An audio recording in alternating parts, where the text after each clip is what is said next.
नमस्कार दोस्तों, स्वागत है आपका फिर से एक बार हमारे प्यारे से परिवार विज्ञप्ति पीसीएस पर। पिछला वीडियो हमने देखा कि पार्ट 1 हमने कवर कर लिया है जुलाई अगस्त सितंबर का करंट अफेयर, और आप लोगों ने वो वीडियो पर प्यार भी खूब दिया और उससे ज्यादा डबल मजा आने वाला है आज सेकंड पार्ट पर। साथ ही साथ यह पीडीएफ आपको आज ही हमारे टेलीग्राम चैनल पर मिल जाएगी, उसको डाउनलोड करना और वीडियो को बार बार देखना। यह जो पार्ट है यहाँ पर आपके महत्वपूर्ण देखो संक्षिप्त की पाला पार्ट देखने वाले हैं, जहां आपके स्थल, पुरस्कार, सम्मेलन, वर्ष या उनकी थीम या फिर विविध कुछ ऐसे विषय जो बहुत ज्यादा फैक्चुअल होते हैं। तो भर भर के फैक्ट्स आपको आज मिलेंगे, लेकिन यार दिक्कत यह है कि इन फैक्ट्स से ही आपके एग्जाम में क्वेश्चंस खूब बनते हैं। तो भैया याद तो करना पड़ेगा यार। अब याद करने के लिए फैक्ट हमारे लिए अगर बोरिंग रहेंगे ना तो हमें याद नहीं रहेंगे। हम क्या करेंगे, उन फैक्ट को बहुत ही इंटरेस्टिंग बना देंगे। कुछ मैं ऐसे मजेदार तरीके और निमोनिक्स बताऊंगा कि आपको उन फैक्ट के साथ मजा आने लगेगा, और फिर आपको अगर मजा आने लगा ना तो फैक्ट आपके दिमाग में फिर बस जाएंगे, और बस गए तो एग्जाम तक आपके वह याद रहेंगे आपको, और एग्जाम में आप आंसर सही करके आओगे। क्योंकि जब तक आपको मजा नहीं आया ना तब तक भैया आप फैक्ट याद नहीं रख सकते हो। एक तरफ पढ़ते जाओगे भूलते जाओगे, पढ़ते जाओगे भूलते जाओगे। तो इसी प्रोसेस से तो बाहर निकालना है आपको। लाइन बाय लाइन में पढ़ दूं सीधे आपको, है ना, सीधे जैसे देहरादून पढ़ के आगे निकल जाऊं कि विद्या समीक्षा केंद्र का उद्घाटन हुआ है, और कुछ ना बताऊं, ऐसे कुछ तरीके ना बताऊं कि आपको याद हो चीजें, तो फिर ना तो आपको मजा आएगा, और फिर यह काम तो और भी लोग कर ही रहे हैं ना, यूट्यूब चैनल पर तो अब छाया हुआ है, कमी तो नहीं है कंटेंट की। तो इस तरीके का काम जब किया जा रहा है और जगह पर, फिर आप यहां पर क्यों आओगे, है ना, कुछ तो अलग देना पड़ेगा। तो वही हमारी कोशिश रहती है कि आप अगर यहां पर आए हो तो चीजें आपको याद करा दी जाए, आपका कॉन्फिडेंस बूस्ट हो यह वीडियो देखने के बाद। चलिए फिर शुरू करते हैं, और आप लोग जरूर बताना, जैसे कमेंट सेक्शन में आपने फर्स्ट पार्ट में बताया है, यहां पर भी बताना कि आपका कॉन्फिडेंस पहले से बढ़ा है वीडियो करने के बाद या नहीं बढ़ा है। तो चलो फिर शुरू करते हैं पहली न्यूज के साथ। देखो, चर्चित प्रमुख स्थल देखने वाले हैं, यहां से आपके प्रश्न खूब बनाए जाते हैं। सबसे पहले हम देखेंगे कुछ उन स्थानों के बारे में और उनसे संबंधित घटनाएं, और फिर उनको हम याद करेंगे कि एग्जाम में अगर आ गया तो हम कैसे आंसर सही लगाएंगे। सबसे पहला है आपका प्लेस देहरादून। देहरादून में क्या किया गया है, विद्या समीक्षा केंद्र का उद्घाटन किया गया है। यह हो गया आपके लिए फैक्ट।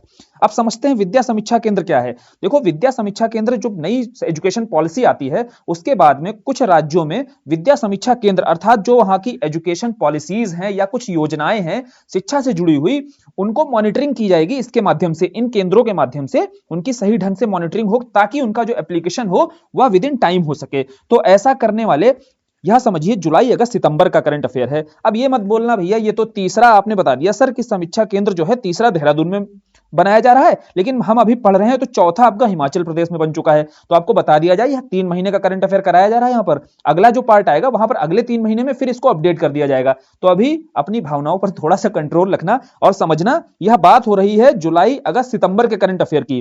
तो तब यह देहरादून में आपका तीसरा विद्या समीक्षा केंद्र बना, और यह गुजरात शिक्षा मॉडल की तर्ज पर बना। समझते हैं कि यहां पर इसके पहले आपका पहला गोवा में और दूसरा गुजरात में, अर्थात 2 विद्या समीक्षा केंद्र बन चुके हैं, और तीसरा जो विद्या समीक्षा केंद्र बनता है वह आपका देहरादून में बनता है। चलिए आगे बढ़ते हैं, फिर बेंगलुरु देखते हैं। बेंगलुरु में ऐसा क्या हुआ, बेंगलुरु में आपका देश का पहला अंडरग्राउंड पावर ट्रांसफार्मर केंद्र बनाया गया है। अब इसको याद करना है ना तो हमें क्या करना पड़ेगा, बेंगलुरु को जब भी हम कोड बनाएंगे इसका बंगला से बनाएंगे, ठीक है, अपने बंगला से। अब देखो यार, जो बंगला होगा ना आपका, और बंगले में बिजली की सप्लाई के लिए क्या करोगे आप, ट्रांसफार्मर लगाओगे, पावर ट्रांसफार्मर। तो हमने क्या किया, देश का जो पहला आपका अंडरग्राउंड पावर ट्रांसफार्मर है वह अपने बंगले पर लगा लिया। तो बंगले से हमने याद कर लिया बेंगलुरु को। अब अगर क्वेश्चन आपके एग्जाम में आएगा कि देश का पहला अंडरग्राउंड पावर ट्रांसफार्मर, तो पावर ट्रांसफार्मर से हम तुरंत याद कर लेंगे भाई यह हमारे बंगले पर अर्थात बेंगलुरु में लगाया गया है। ठीक है, हमें तो याद करने का एक तरीका बनाना है ताकि अपना ऑप्शन वहां पर सही टिक हो जाए हमारे एग्जाम में, बस उससे ज्यादा हमें क्या चाहिए। फिर आते हैं अगले, उधमपुर रेलवे स्टेशन। इसका नया नाम हो गया है शहीद कैप्टन तुषार महाजन रेलवे स्टेशन। देखिए यह उधमपुर जो है आपके जम्मू कश्मीर में स्थित है, नया नाम इसका हो चुका है कैप्टन तुषार महाजन। देखो यार, उधमपुर को याद कर लेंगे हम, उधम सिंह तो हर कोई जानता है। उधम सिंह क्या है आपके महान जन रहे थे कि नहीं रहे थे। उधम सिंह को जो आपके समझिए राष्ट्रीय आंदोलन से जुड़े हुए थे, यह अपने आप में महान जनों में इनको गिना जाता है। तो महान जन से हमने कनेक्ट किया इसको महाजन से, तो तुषार महाजन जो है उधमपुर का नया नाम हो चुका है। याद हुआ। देखो ऐसे क्या है, फैक्ट को कुछ थोड़ा सा मजेदार तरीके बताते हैं, कनेक्टिंग वर्ड्स ऐसे जोड़े जाते हैं, जोड़ने के बाद क्या है फैक्ट थोड़ा इंटरेस्टिंग हो जाते हैं, बस और कुछ नहीं होता है, इसलिए थोड़ा आपको याद भी बना रहेगा। अगला है भाई लुइस विले। लुइस विले अमेरिका का एक राज्य है जिसने 3 सितंबर को सनातन धर्म दिवस के रूप में घोषित किया है। अपने यहां पर लुइस विले ने 3 सितंबर की तारीख को सनातन धर्म दिवस पर घोषित किया है। अब सनातन जैसा विषय चर्चा में रहता है, खासकर यह उत्तर प्रदेश में, तो यहां से प्रश्न पूछे जाने की संभावनाएं बन जाती हैं आपके एग्जाम में। बलरामपुर में आते हैं तो बलरामपुर में बहुउद्देशीय जो समुद्री शैवाल पार्क है, समुद्री शैवाल के बारे में आपको पढ़ाया गया है। बहुउद्देशीय प्रयोग किया जाता है, खाने के लिए भी प्रयोग करते हैं, ठीक है, बहुत सारे प्रयोग होते हैं इसके। तो बहुउद्देशीय जो समुद्री शैवाल पार्क है, इसकी स्थापना आपकी तमिलनाडु में बलरामपुर में की गई है। आगे बढ़ते हैं भाई, तो विशाखापत्तनम बंदरगाह, यह स्थल क्यों चर्चा में रहा? देखो, विशाखापत्तनम बंदरगाह पर अंतरराष्ट्रीय क्रूज टर्मिनल का उद्घाटन किया गया। अब समझेंगे भाई, बोले अंतरराष्ट्रीय स्तर का क्रूज टर्मिनल बनाना है तो कहां पर, बोले कौन सा पत्तन चूज कर लिया जाए? बोले पत्तन चूज करना है तो विशाखापत्तनम को ही ले लेते हैं। तो विशाखापत्तनम बंदरगाह पर ही यह अंतरराष्ट्रीय टर्मिनल बना दिया गया। अब आते हैं अगली न्यूज पर, तेलंगाना। तेलंगाना से जुड़ी हुई न्यूज यह है कि गोरिल्ला जो ग्लास विनिर्माण इकाई स्थापित की गई है। अब गोरिल्ला ग्लास तो आप लोग भी लगवाते होंगे ना अपने मोबाइल्स वगैरह में, तो भैया मोबाइल्स में जो स्क्रीन आती है गोरिल्ला ग्लास लगा होता है। अब इस गोरिल्ला ग्लास की जो विनिर्माण इकाई है वो कहां पर स्थापित की गई है? तेलंगाना में। याद करना देखो बहुत आसान है, कैसे? यहां से आपको गाना को निकालना है। गाना आपने सुना होगा, हर किसी ने मूवी देखी होगी, कौन सी? फिर हेरा फेरी 3, सभी ने देखी होगी। फिर हेरा फेरी 3 में एक गाना है और वह गाना गाते हुए आपको कौन दिखाई देता है? पीछे आपने देखा होगा गोरिल्ला भी है, उनके साथ में गाना गाता है, ठीक है। मूवी तो हर किसी ने देखी होगी। तो भाई गोरिल्ला गाना गाता है तो हमने गाना से ही कनेक्ट कर लिया गोरिल्ला को। तो गोरिल्ला ग्लास जो विनिर्माण इकाई है वो आपकी गाना से कनेक्ट हुआ तेलंगाना में। आंसर हमें सही मारना है, बस हमने क्या तरीके बनाए वो मायने नहीं रखते हैं, ठीक है। वहां आपसे मायने यह नहीं पूछा जाएगा कि आपने किस तरीके से इसे याद रखा था। चलो आगे बढ़ते हैं तिरुवनंतपुरम पर।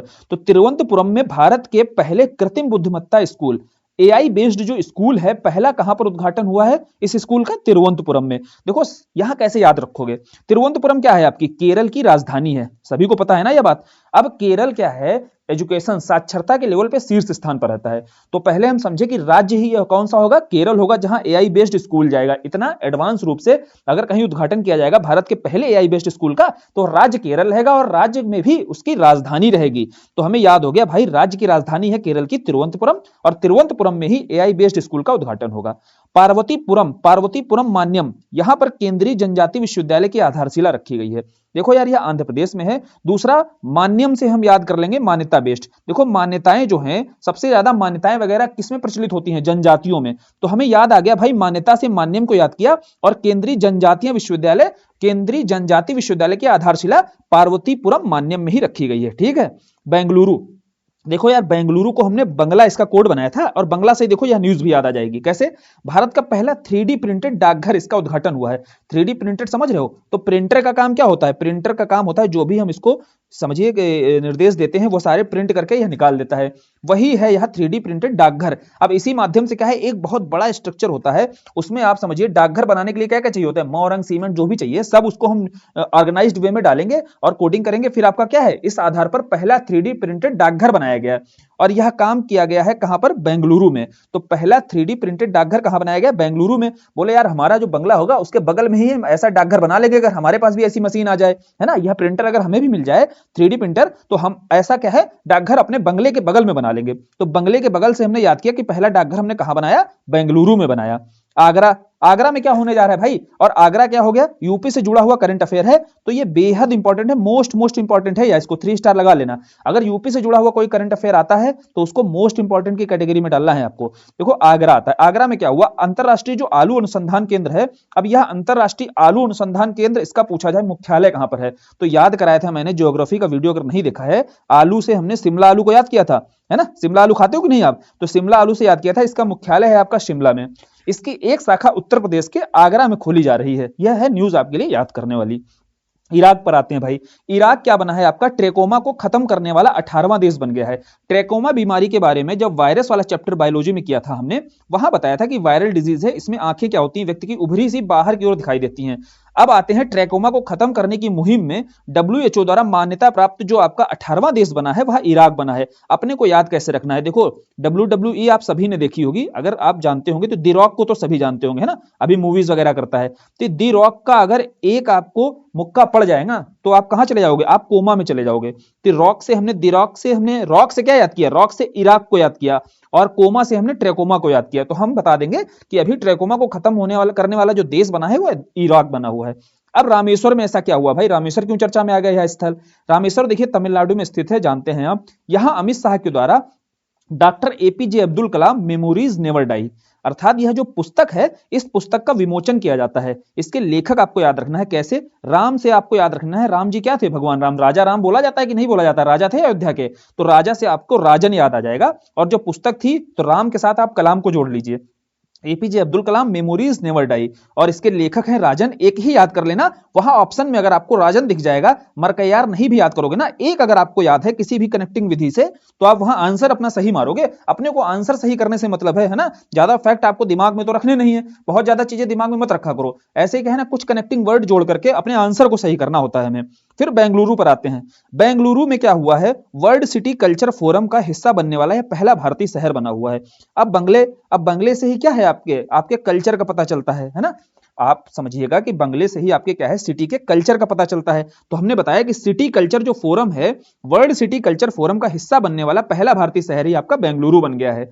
आगे बढ़ते हैं तो कुरनूल, जो आंध्र प्रदेश का शहर है, कुरनूल में आपके भगवान राम की 108 फीट ऊंची मूर्ति बनाई गई है। तो 108 फीट ऊंची मूर्ति का शिलान्यास कहां किया गया है? कुरनूल, आंध्र प्रदेश में किया गया है। यहां कंफ्यूज होकर के आप यूपी मत मार दीजिएगा, सोचे यार यूपी में अयोध्या में तो नहीं कहीं ऑप्शन में अगर ऐसा रहता है, तो ध्यान रखना इस पॉइंट को थोड़ा अच्छे से ढंग से पढ़ना। भगवान राम की जो 108 फीट ऊंची प्रतिमा बनाई गई है, वह कहां पर बनाई गई है? कुरनूल में बनाई गई है। अगली न्यूज है आपकी, देखिए इटली से संबंधित। इटली में क्या हुआ है? जो वीशी यशवंत खाड़गे सुंडियाल मेमोरियल, अब वीशी यशवंत खाड़गे सुंडियाल मेमोरियल का उद्घाटन किया, सॉरी अनावरण किया गया है।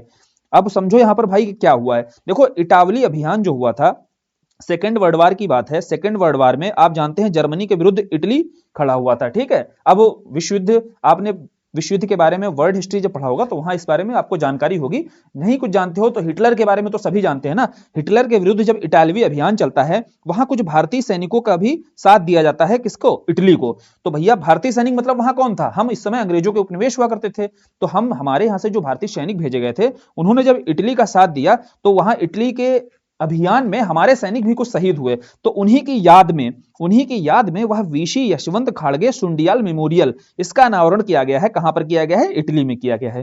कोच्चि, भाई कोच्चि में क्या किया गया है? कोच्चि में भारत का पहला कंस्ट्रक्शन इनोवेशन हब बनाया गया है। क्या बनाया गया है? पहला कंस्ट्रक्शन इनोवेशन हब। अपने को करना है याद। तो कोच्चि को हमने निकाला कोच से। अब एक बात बताओ, टीम में जो कोच होता है वह इनोवेशन करता रहता है, नहीं करता रहता है? तो हमने बताया भाई इनोवेशन कौन करता रहता है? हमने बताया कोच करता रहता है। तो कोच से हमने याद कर लिया, कोच्चि को इनोवेशन से हमने याद किया।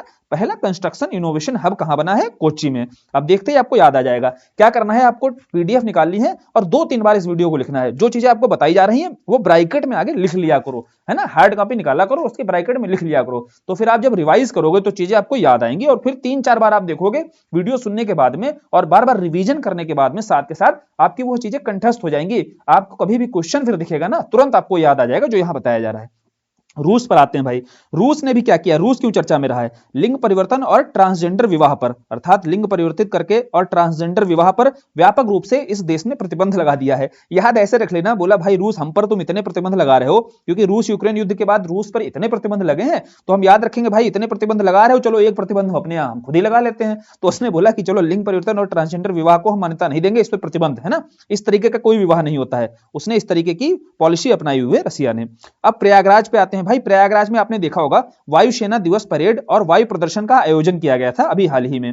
तो यह तो काफी चर्चा में रहा था, तो इसको तो आपको पता ही होना चाहिए। उत्तर प्रदेश से संबंधित न्यूज है तो और इंपॉर्टेंट हो जाती है। लीबिया में आपका डेनियल तूफान आता है और वहां भयंकर बाढ़ के कारण यहां भीषण तबाही हुई। पूछा जा सकता है कहां हाल ही में डेनियल तूफान के कारण भयंकर बाढ़ और भीषण तबाही हुई, तो देश वहां पर आएगा लीबिया। लीबिया की लोकेशन तो आपको पता ही होगी ना, अफ्रीका में जाओगे आप, तटीय क्षेत्र जो है वहां पर ही आपका मौजूद है लीबिया। चलिए आगे बढ़ते हैं भाई। आगे देखते हैं, अब हमारे महत्वपूर्ण स्थल खत्म होते हैं, अब हम पुरस्कारों पर आते हैं। पुरस्कारों में हम 3 महीनों को देखेंगे कौन से पुरस्कार हैं जो बहुत इंपॉर्टेंट रहे आपके एग्जाम के दृष्टिकोण से। सबसे पहला यहां पर दिया हुआ है कौन सा? दादा साहब फाल्के पुरस्कार। दादा साहब फाल्के पुरस्कार वहीदा रहमान को मिला है। यह तो बहुत हो गया आसान फैक्ट, ये तो आप लोग जानते ही हैं। बाकी दादा साहब फाल्के पुरस्कार के बारे में और चीजें कुछ बता रहा हूं, ध्यान से सुनना, इनको नोट कर लेना आप। देखो दादा साहब के बारे में आप जानते हैं ना, हिंदी सिनेमा के या सिनेमा जगत के यह पितामह बोले जाते हैं। पहली फिल्म दादा साहब के द्वारा ही बनाई जाती है, जिसे आपने सुना भी होगा राजा हरिश्चंद्र, जिसे आप पहली मूक फिल्म के रूप में भी जानते हैं। तो राजा हरिश्चंद्र इन्हीं दादा साहब के द्वारा पहली फिल्म बनाई जाती है। दूसरी बात है कि जब यह दादा साहब फाल्के अवार्ड दिया जाता है तो वहीदा रहमान जी को एक शाल पहनाई जाती है, एक शाल दी जाती है, गोल्डन लोटस दिया जाएगा। याद कर लेना, कभी कभी सीधे पूछ लेता है कि दादा साहब फाल्के पुरस्कार किसे दिया गया है, ना पूछ करके क्या दिया जाता है, क्या वितरित किया जाता है। तो पुरस्कृत क्या किया जाएगा, इन्हें एक शाल दी जाएगी, गोल्डन लोटस दिया जाता है और 10 लाख रुपए का इनाम दिया जाता है। यह 3 चीजें प्रदान की जाती हैं, यह ध्यान कर लेना। और दादा साहब के द्वारा ही पहली फिल्म जो आपकी राजा हरिश्चंद्र है यह बनाई जाती है। तीसरी एक क्वेश्चन और बताता हूं इंपॉर्टेंट, कि दादा साहब पाने वाली पहली लेडी, क्योंकि यह अपने आप में समझिए वहीदा रहमान क्या है, महिला है। तो एक प्रश्न पूछा जा सकता है, भाई पहली लेडी कौन थी? तो पहली लेडी आपकी देविका रानी थी। और पीछे क्वेश्चन यहां से बनाए गए हैं खूब, इसलिए मैं बता रहा हूं। यह स्टैटिक वाले पोर्शन के क्वेश्चन हो जाते हैं, लेकिन अब इससे जुड़े हुए फैक्ट हैं तो ये इंपॉर्टेंट हो जाते हैं, तो साथ के साथ आप लिख लेना वहां पर। तो पहली लेडी जो हुई दादा साहब फाल्के पुरस्कार पाने वाली, वह देविका रानी थी। और देविका रानी को अगर नहीं जानते हो तो मैं बताता हूं कि देविका रानी जो है रविन्द्रनाथ टैगोर की पोती रही थी। ठीक है, चलो आगे बढ़ते हैं ऑस्कर पर। ऑस्कर को लेकर के देखिए पूछा क्वेश्चन जाएगा इन 3 महीनों में ही, जो न्यूज आई है कि भारत की ओर से जो आधिकारिक प्रविष्टि हुई है, अर्थात जो मूवी भारत की ओर से ऑस्कर के लिए भेजी गई है वह कौन सी है? तो 2018 एवरीवन इज ए हीरो। यह मूवी समझिए केरल में 2018 में, चूंकि इसका टाइटल दिख रहा है क्या है, 2018 एवरीवन इज ए हीरो, अर्थात 2018 में केरल में जो भयंकर बाढ़ आती है उस घटना का इसमें वर्णन किया गया है। तो यह मूवी ही आपकी भेजी गई है कहां पर? ऑस्कर के लिए आधिकारिक रूप से। आगे बढ़ेंगे तो फिर 2 पुरस्कार हमें यहां पर देखो एक साथ पढ़ने हैं। कौन कौन से? नॉर्मन बोरलॉग पुरस्कार, और दूसरा देखो नीचे दिया हुआ है एमएस स्वामीनाथन। दोनों ही हरित क्रांति के रूप में जाने जाते हैं। एक आपके देखिए नॉर्मन बोरलॉग है, आपको बताया था इन्होंने मैक्सिको की धरती पर काम किया था हरित क्रांति के लिए, और स्वामीनाथन ने वही भारत में आकर के पंजाब, हरियाणा और पश्चिमी उत्तर प्रदेश के क्षेत्रों के लिए सफलतापूर्वक हरित क्रांति को के रूप में काम, हरित क्रांति को सफल बनाने के लिए काम किया। अब इनसे जुड़े हुए जो पुरस्कार दिए जाते हैं, इनको ट्रिब्यूट देते हुए जो पुरस्कार दिए जाते हैं वह समझ लेते हैं। अभी हमने स्वामीनाथन के बारे में पढ़ा है, इनकी हाल ही में इनका निधन हुआ है, तो इनके बारे में हमने जाना था कि इनको भाई कब पद्म विभूषण दिया गया था।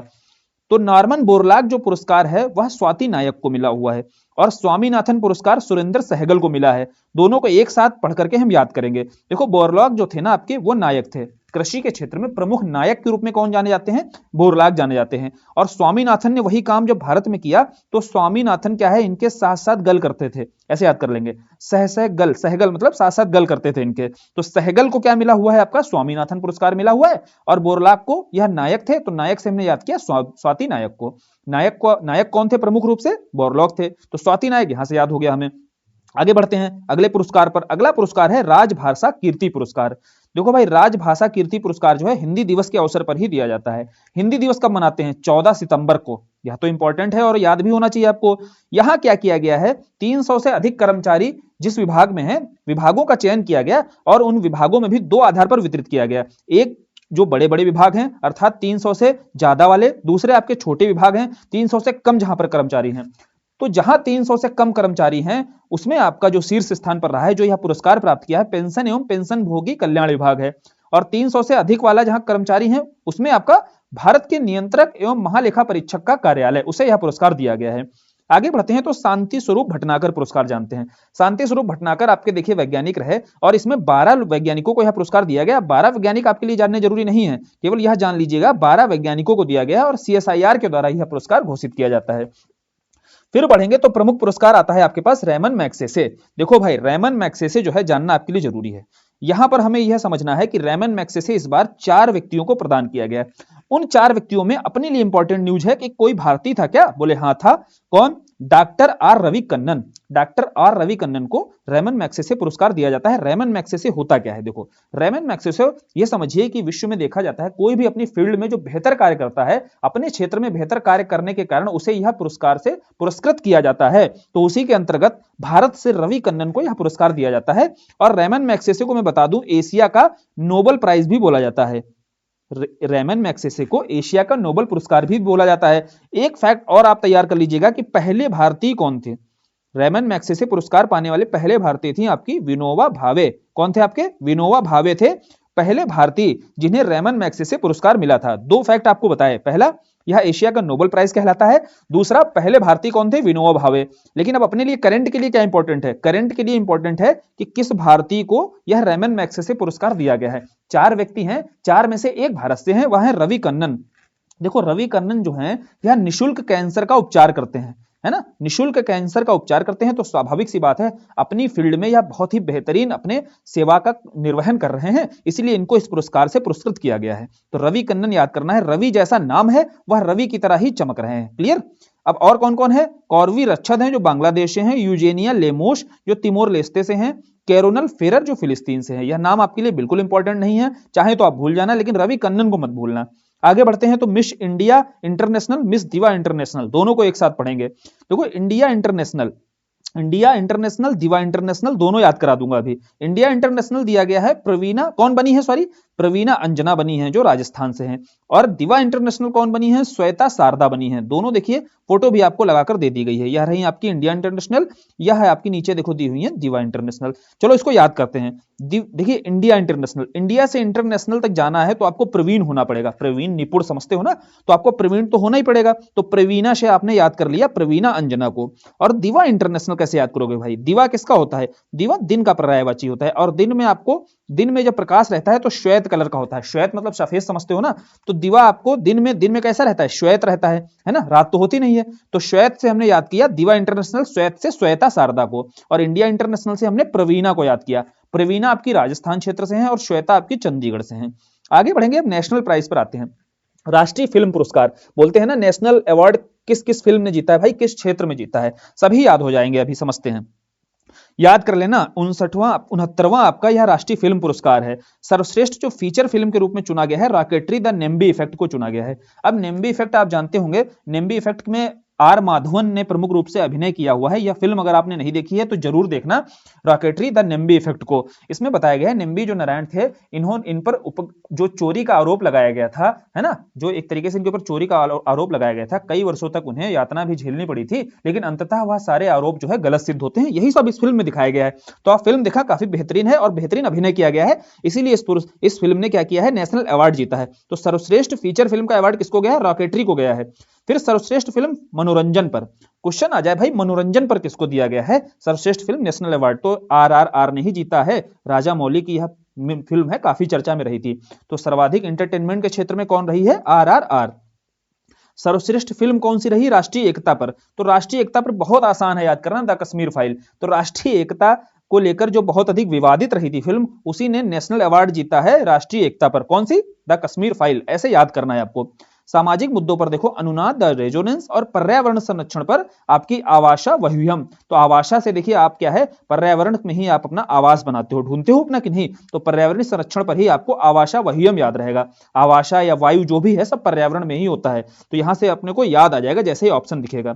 सर्वश्रेष्ठ हिंदी फिल्म, सर्वश्रेष्ठ फीचर फिल्म आपको ध्यान रखना है, अगर वहां हिंदी फिल्म पूछ रहा है तो सरदार उधम आपको ध्यान से लगाना है, बहुत ध्यान देना है आपको क्या पूछा जा रहा है। अभिनेता और अभिनेत्री, एक्टर और एक्ट्रेस समझते हैं। देखो अल्लू अर्जुन, पुष्पा के कारण इन्हें क्या हुआ है, नेशनल अवार्ड मिला है, और आलिया भट्ट को गंगूबाई जो फिल्म रही है उसके कारण आलिया भट्ट को एक्ट्रेस का पुरस्कार मिला है। तो नेशनल अवार्ड जो पाया है इस बार एक्टर पाया है अल्लू अर्जुन, एक्ट्रेस पाई है आलिया भट्ट, और सहायक अभिनेता के तौर पर पंकज त्रिपाठी को मिला हुआ है फिल्म मिमी के लिए, और सहायक अभिनेत्री के तौर पर पल्लवी जोशी को मिला हुआ है द कश्मीर फाइल के लिए, साथ ही साथ कृति सेनन को भी मिला हुआ है मिमी के लिए। तो मिमी ने भी 2 अवार्ड जीते हैं, वो भी सहायक अभिनेता के स्तर पर, सहायक अभिनेता के स्तर पर, दूसरा सहायक अभिनेत्री के स्तर पर। और पल्लवी जोशी ने आपके जीता है अवार्ड कहां पर, द कश्मीर फाइल में, सहायक अभिनेत्री के स्तर पर। क्लियर, सारे देखो नेशनल अवार्ड आपको तैयार हो गए होंगे। फीचर फिल्म याद रखना है रॉकेटरी गई है, और राष्ट्रीय एकता पर कश्मीर फाइल, मनोरंजन पर RRR, सामाजिक मुद्दों पर अनुनाद, पर्यावरण संरक्षण पर आवास। फिर आते हैं हिंदी, तो हिंदी फिल्म में सरदार उधम गई है, और अभिनेता और अभिनेत्री में अल्लू अर्जुन और आलिया भट्ट, इसकी फिल्म भी बता दी हमने, सहायक अभिनेता और अभिनेत्री बता दिए। लोकमान्य तिलक पुरस्कार, देखो लोकमान्य जो तिलक पुरस्कार है, तो लोगों में मान्यता इस समय सबसे ज्यादा किसकी है, प्रधानमंत्री नरेंद्र मोदी। तो नरेंद्र मोदी को यह पुरस्कार दिया गया है, लोकमान्य तिलक पुरस्कार। पहला महाराष्ट्र उद्योग रत्न जो दिया गया है, अब उद्योग रत्न बात आएगी उद्योगों की, तो उद्योगों के क्षेत्र में हमारे इस समय रत्न कौन है, रतन टाटा है भाई। तो ऑब्वियस सी बात है, रतन से रतन टाटा को हम याद कर लेंगे, तो रतन टाटा को ही यह पुरस्कार दिया गया है। अब कुछ प्रमुख योजनाएं देखते हैं भाई। योजनाओं से संबंधित हमें क्या करना है, हमें यह जानना है कि योजनाएं जो चर्चा में रही 3 महीने की, वहां से अपने एग्जाम में क्वेश्चन कैसे बनाए जाएंगे, हमें क्या निकालना है वहां से न्यूज। तो समझते हैं सबसे पहले पीएम मत्स्य संपदा योजना के बारे में।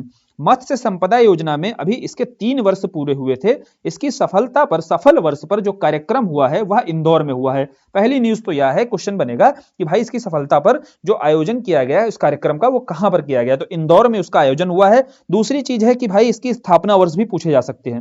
3 वर्ष हुआ है, आपको याद रहेगा तब तो आप बता दोगे भाई 23 है तो 2020 में इसकी स्थापना हुई थी। यह कब आई थी यह स्कीम, 2020 में। अपने को याद रखना है तो संपदा से उठा लेना है। आज के समय में संपदा अर्थात पैसा, सबसे ज्यादा पैसा किस लीग में है, बोले 2020 लीग में है, तो यही इसकी स्थापना वर्ष हो जाएगा 2020। ठीक है, मैं याद करने का तरीका बता रहा हूं आपको। अब आते हैं आगे उज्ज्वला योजना पर। देखो उज्ज्वला योजना को क्या किया है सरकार ने, यह चर्चा में इसलिए थी कि इसकी अवधि 3 साल के लिए और बढ़ा दी। यह स्कीम कब आई थी, इसकी स्थापना, वहां ऑप्शन में पूछेगा उज्ज्वला योजना की स्थापना कब हुई। 2015 रहेगा, 2016 रहेगा, 2014 रहेगा, है ना, 2017 रहेगा। बड़ा कंफ्यूजन होता है यार क्या आंसर है, क्योंकि आंसर क्या है आपने तो पढ़ के एक बार आगे निकल गए, फिर आप कंफ्यूज होते रहोगे कि क्या रहा था, फिर आप गलत करके चले आते हो। अब याद कैसे रखोगे, देखो 16 आपको याद करा दे रहा हूं मैं, क्योंकि जो चर्चा में रही ना योजनाएं उनके ही स्थापना वर्ष पूछता है, कहीं से उठा करके नहीं पूछ देता है आयोग। अब यह चर्चा में इसलिए रही क्योंकि इसकी 3 वर्ष की अवधि का विस्तार किया गया, काफी सफल योजना है यह सरकार की। अब उज्ज्वला योजना आप समझिए 16 को लिखना है आपको इस तरीके से 16। अब 16 किसको बोलते हैं, 16 आग को बोलते हैं कि नहीं बोलते हैं। और आग आप समझिए उज्ज्वला में क्या किया जाता है, सरकार के द्वारा फ्री सिलेंडर का वितरण किया जाता है कि नहीं किया जाता है। तो आग जलाते हो सिलेंडर से, तो सिलेंडर से आप 16 को याद किया आग से, तो 16 से ही 2016 याद हो गया। अब कोई भी पूछेगा ना आपसे तो उज्ज्वला में आप बता दोगे भाई आग जलाते हैं, आग का मतलब देखो 16 भी होता है, और 16 से हमने 2016 को याद कर लिया। सार्वभौम पेंशन योजना पर आते हैं। सार्वभौम पेंशन योजना झारखंड सरकार की योजना है, और यह चर्चा में क्यों रही थी, यह चर्चा में इसलिए रही थी कि इसमें क्या है, इसको सार्वभौमिक बनाने की बात की गई थी इस पेंशन योजना को। इसमें देखो सरकार के द्वारा झारखंड सरकार करेगी 1000 रुपए प्रतिमाह देगी पेंशन के रूप में, लेकिन सार्वभौम कैसे बनाया था, चर्चा में क्यों रही थी, क्योंकि इसमें ट्रांसजेंडर को भी शामिल कर लिया गया था। इस पेंशन योजना में पहली बार ट्रांसजेंडर समुदाय को भी शामिल कर लिया गया था, इसलिए यह बहुत अधिक चर्चा में रही थी। किस राज्य की है, झारखंड सरकार की योजना है। साइबर सुरक्षा की बात करते हैं भाई। देखो साइबर सुरक्षा जो परियोजना लाई गई है महाराष्ट्र के द्वारा। अब साइबर सुरक्षा की जरूरत तो भाई इस तरीके की परियोजना की है राष्ट्र को, लेकिन यह काम किसने कर दिया है, राष्ट्र से हमने याद कर लिया, महाराष्ट्र ने। राष्ट्र को जरूरत थी लेकिन यह महाराष्ट्र ने यह परियोजना महाराष्ट्र लेकर आ गई है, तो राष्ट्र से महाराष्ट्र हमने कनेक्ट कर लिया यहां से। सीएम निशुल्क अन्नपूर्णा फूड पैकेट योजना, यह योजना बहुत आसान है याद रखना। अन्नपूर्णा जैसी योजनाएं सारी राजस्थान में ही चलाई जा रही हैं। गृह ज्योति योजना, देखो भाई गृह ज्योति योजना क्या है, घर में ज्योति, घर की ज्योति मतलब क्या है भाई, घर की ज्योति जैसे बिजली की बात की जाएगी। क्या है इस योजना में, इस योजना में 200 यूनिट तक, जैसे दिल्ली गवर्नमेंट के द्वारा 200 यूनिट तक बिजली मुफ्त दी जा रही है, उसी आधार पर कर्नाटका में गृह ज्योति स्कीम चालू की गई, और गृह ज्योति स्कीम के तहत भी 200 यूनिट तक बिजली मुफ्त में प्रदान की जाएगी। और गृह में ज्योति क्या करती है, अगर मान लो गृह में ज्योति है तो गृह में ज्योति बड़े नाटक करती है, तो हमें याद आ जाएगा किस राज्य की बात की जा रही है, कर्नाटक की नाटक से याद आ जाएगा। मेरा गांव मेरी धरोहर, तो यह जो है आपका संस्कृति मंत्रालय के द्वारा यह प्रारंभ किया गया। अगली देखिए योजना है खेत सुरक्षा योजना। हुआ क्या था, देखो उत्तर प्रदेश में आवारा पशुओं की समस्याओं को लेकर किसान लगातार क्या है सरकार से गुहार लगा रहे थे। इसी के संदर्भ में उत्तर प्रदेश सरकार के द्वारा खेत सुरक्षा योजना चालू की गई। अब इस खेत सुरक्षा के द्वारा जो खेत हैं किसानों के, उनके चारों ओर फेंसिंग की जाएगी, है ना, फेंसिंग के माध्यम से खेतों को सुरक्षा प्रदान की जाएगी, तो इसीलिए बात की जाएगी, इसका नाम है खेत सुरक्षा योजना। किस राज्य की बात है, उत्तर प्रदेश की, तो महत्वपूर्ण स्कीम है यह। योजनाएं हो गई। योजनाओं से पता चला कि हमें क्या जानना जरूरी है, उन योजनाओं से संबंधित हमसे क्या क्वेश्चन बनाए जा सकते हैं, योजनाओं की डिटेल, उनके क्या लूप होल्स हैं, क्या वहां पे फायदे हैं, है ना। अब हमें मान लो खेत सुरक्षा योजना में किसानों को क्या लाभ है, ये हो जाता है अपने मेंस का टॉपिक। जब मेंस की तैयारी करेंगे तो वहां इसको अच्छे से पढ़ेंगे। अभी हमें निकालना है प्रीलिम्स की चीजें, कि प्रीलिम्स में हमारे एग्जाम में क्वेश्चन किस तरीके से यहां से बनाए जाएंगे। आगे बढ़ेंगे तो फिर ऑपरेशन या अभियानों पर आएंगे। अब इन ऑपरेशन या अभियानों से देखो आपके एग्जाम में क्वेश्चन कैसे बनाए जाएंगे। सबसे पहले आपका दिया हुआ है ऑपरेशन सजग, तो यह आपका कोस्टल गार्ड, जो हमारे तटरक्षक बल होते हैं, इनके द्वारा ऑपरेशन सजग प्रारंभ किया गया है। अब देखो यार ऐसे याद रख लो, ऐसे हमारा 3 ओर से देखो तट से ही घिरा हुआ है। कैसे, 3 ओर से हमारा जल से घिरा हुआ है। भारत का जो नक्शा है, प्रायद्वीप भारत बोला जाता है कि नहीं इस क्षेत्र को, तो तीनों ओर हमारे तट मौजूद है। तो तट पर भारत को क्या रहने की जरूरत है, तट पर भारत को भैया बहुत सजग रहने की जरूरत है। तो इसीलिए जो ऑपरेशन चलाया गया उसका नाम रखा गया ऑपरेशन सजग। और तट से याद कर लिया हमने, तटरक्षक बल जो हमारा कोस्टल गार्ड है, इसके द्वारा ही यह ऑपरेशन प्रारंभ किया गया है। पूछा जाता है किसके द्वारा, तो वहां नौसेना आ जाएगा ना, आप नौसेना मत मार देना, क्या मारोगे, तटरक्षक बल मारोगे। अब वरुण आता है भाई, वरुण में क्या पूछा जाएगा? वरुण पूछा जाता है, पहला क्वेश्चन बनता है किन दो देशों के बीच है, दूसरा पूछा जाता है किन सेना के बीच, वायुसेना के मध्य है, नौसेना के मध्य है या थल सेना के बीच है। तो वहां भी आपको देखो अभी याद करा देंगे। और कहां पर हो रहा है? अरब सागर में। समझिए कैसे याद करना है। वरुण अभ्यास, वरुण अभ्यास से पहले आप जानिए वरुण क्या है? आपके पानी के देवता हैं, जानते हो ना आप, वरुण पानी के देवता हैं। तो पानी से जुड़ी हुई कौन सी सेना है? नौसेना है। तो यहां से अपने को याद हुआ कि भारत और फ्रांस की नौसेना के मध्य यह सैन्य अभ्यास होता है। और भारत और फ्रांस के बीच, वरुण याद कर लेना है आपको, भारत और फ्रांस के बीच में, इनकी नौसेनाओं के बीच में यह अभ्यास होता है। और इस बार कहां हो रहा है? तो इस बार हमने बताया भाई अरब सागर में हो रहा है। इसकी दिशा के आधार पर भी हम अनुमान लगा सकते हैं, फ्रांस आपका पश्चिम दिशा में मौजूद है, भारत के और पश्चिम में ही आपका अरब सागर मौजूद है। तो ऐसे अनुमान लगाकर भी आप आंसर सही कर सकते हो। ऑसिनडेक्स अगला आपका ऑपरेशन है। ऑसिनडेक्स देखो, ऑसिनडेक्स जो है आपका एब्रिविएशन के रूप में लिखा हुआ है। देखो इस तरीके से लिखा जाता है ऑसिनडेक्स, ऑश-इन-डेक्स। क्या मतलब है इसका? ऑश पहले वाले एयूएस का मतलब है ऑस्ट्रेलिया, इंड का मतलब है इंडिया, एक्स का मतलब है एक्सरसाइज। अर्थात ऑस्ट्रेलिया और इंडिया के बीच होने वाले अभ्यास को ही ऑसिनडेक्स शॉर्ट में एब्रिविएशन के रूप में यूज किया जाता है। तो भारत और ऑस्ट्रेलिया की नौसेना के बीच में जो अभ्यास होता है उसे ऑसिनडेक्स बोला जाता है। कहां पर हो रहा है भाई? यह ऑस्ट्रेलिया की सिडनी में हो रहा है यह अभ्यास। फिर आते हैं भाई हर घर तिरंगा पर। हर घर तिरंगा की बात खूब हुई थी इस बार के 15 अगस्त पर, क्योंकि आजादी का अमृत महोत्सव मना रहे थे। अब इसकी तारीख याद कर लेना भाई। अब 13 तारीख से हमने शुरू किया था मनाना और 15 तारीख तक चला था। यह हर घर तिरंगा की तारीख क्या थी? 13 से 15 अगस्त। मेरी माटी मेरा देश, यह मेरी माटी मेरा देश जो है 9 से 15 अगस्त तक, देखिए 75 वर्ष पूरे हो रहे थे। तो जो एक वीक था पिछला, उस पिछले वीक को मेरी माटी मेरा देश अभियान के नाम से शुरू किया गया था। ऑपरेशन त्रिनेत्र क्या है? ऑपरेशन त्रिनेत्र जो है जम्मू कश्मीर में ही हमारे सैनिकों के द्वारा आतंकवादियों को खत्म करने के लिए शुरू किया गया यह ऑपरेशन त्रिनेत्र था। अर्थात यहां पर आपके जो जम्मू कश्मीर में हमारे सैनिक हैं, आतंकवादियों को अपना त्रिनेत्र खोलकर भस्म करेंगे। ठीक है, ऐसे याद कर लेना आप। तो ऑपरेशन त्रिनेत्र चलाया गया है। आयोग और समितियां देखते हैं, कुछ प्रमुख आयोग और समितियों का गठन हुआ इन्हीं 3 महीनों में। अपने को वहां से कुछ क्वेश्चंस निकालने हैं, क्या क्वेश्चन वहां से बनाए जा सकते हैं वो तैयार कर लेंगे। देखो, एक राष्ट्र और एक चुनाव की बड़ी चर्चा हुई कि क्या पूरे राष्ट्र में भाई एक चुनाव करा देना चाहिए। तो उसी को लेकर के जो समिति बनाई गई, 8 सदस्यीय समिति थी वह आपकी, और 8 सदस्यीय समिति से ज्यादा जरूरी है इसकी अध्यक्षता किसे सौंपी गई थी। तो यह जो समिति बनी थी इसकी अध्यक्षता आपकी रामनाथ कोविंद को सौंपी गई थी, जो हमारे पूर्व राष्ट्रपति रहे हैं। अभी वर्तमान हमारी राष्ट्रपति द्रौपदी मुर्मू जी हैं। ठीक है, तो हमारे पूर्व राष्ट्रपति थे रामनाथ कोविंद जी, इन्हीं को अध्यक्षता सौंप दी गई थी वन राष्ट्र वन नेशन वन इलेक्शन के लिए जो समिति बनाई गई। क्लियर, याद रखना आप। एनसीईआरटी देखिए, पाठ्य पुस्तकों में संशोधन को लेकर के एक समिति बनती है और उस समिति की अध्यक्षता दी गई आपके महेश चंद्र को। तो एनसीईआरटी पाठ्यक्रम पुस्तकों में जो संशोधन होने के लिए जो समिति बनाई गई उसकी अध्यक्षता हमारे दी गई महेश चंद्र को। मणिपुर में आते हैं भाई। तो मणिपुर में देखो राहत, मणिपुर हिंसा से देखिए आप सभी परिचित होंगे। तो मणिपुर हिंसा के बाद वहां राहत और पुनर्वास कार्य को लेकर के, वहां राहत और पुनर्वास कार्य को लेकर के मॉनिटरिंग उसकी बेहतर ढंग से हो सके, इसलिए सुप्रीम कोर्ट ने एक समिति का गठन किया और उस समिति की अध्यक्षता दी गीता मित्तल को। समझते हैं मणिपुर हिंसा से हम याद कर लेंगे इनके नाम को। कैसे? हिंसा से याद आता है हमें महाभारत, तो याद ही है ना। अब महाभारत जैसी हिंसा से बड़ी हिंसा तो हुई नहीं कहीं। अब उस हिंसा से हमने कनेक्ट किया मणिपुर हिंसा को, और उसके बाद आज भी हम उस हिंसा को जानते हैं भगवत गीता के उपदेशों के माध्यम से। तो भगवत गीता से हम जब उस हिंसा को जानते हैं तो इस मणिपुर हिंसा को हम कनेक्ट करेंगे गीता से, गीता मित्तल को। तो गीता मित्तल को इस समिति का अध्यक्ष बनाया गया। ठीक है, ऐसे क्या है हम तरीके बनाते हैं ताकि हमें वहां एग्जाम में कम से कम याद आ जाए चीजें। और मजा आता है कि नहीं आपको? ऐसे फैक्ट क्या है, आपको बहुत बोरिंग भी नहीं लगते होंगे, क्योंकि कुछ अगर सीखने को मिलता है, थोड़ा कुछ क्रिएटिव सीखने को मिलता है, तो वह चीजें आपको सीखने में भी मजा आता होगा। आप भी यूज करिए, धीरे धीरे धीरे धीरे इन तरीकों का यूज करिए, तो जो तथ्य होते हैं बहुत बोरिंग लगते हैं वो बोरिंग नहीं लगेंगे। बेसिकली हमें क्या है, तथ्यों को बोर नहीं, तथ्यों से बोर नहीं होना है। बोर अगर होने लगे ना हम, फिर आप क्या है उनको याद नहीं रख पाओगे। ओबीसी उपवर्गीकरण की बात लगातार हो रही है, उसके मूल्यांकन को लेकर के जो आयोग बना है उसके अध्यक्ष रोहिणी बनाए गए हैं, जी रोहिणी। चलिए, प्रमुख भाग आ जाता है, सबसे महत्वपूर्ण है सम्मेलन। यहां सम्मेलनों से आपके प्रश्न एग्जाम में खूब बनाए जाते हैं और साथ साथ आपको याद भी करा दिए जाएंगे। आओ भी देखो, बहुत मजा आएगा। सम्मेलन और समारोह पढ़ते हैं। अभी ट्रेड फेयर हुआ, अंतरराष्ट्रीय जो ट्रेड फेयर है, आप समझ लेना यहां पर जो बता रहा हूं, ट्रेड फेयर हो गया, बुक फेयर हो गया, जितने भी फेयर होते हैं सब आपके प्रगति मैदान में होते हैं। नई दिल्ली में मौजूद है यह स्थान है प्रगति मैदान। सारे आपको देखना, यह व्यापार मेला, ट्रेड फेयर हो चाहे बुक फेयर हो, सब यही होंगे। और जो थीम है G20 से ही देखो प्रभावित होकर यह थीम रखी गई है, वसुधैव कुटुंबकम यूनाइटेड बाय ट्रेड। तो थीम भी बहुत आसान है याद करनी, बिल्कुल टफ नहीं है। बंगस महोत्सव पढ़ते हैं भाई। बंगस महोत्सव देखिए, आपको याद कराता हूं बंगस महोत्सव कैसे याद रखना है। बंगस का मतलब अगर जान जाओ ना, तो बंगस का मतलब है यह पश्तून जो रहते हैं पहाड़ी एरिया में, जो अफगान के एरिया है, वहां जो पश्तूनों के कबीला का नाम होता है बंगस।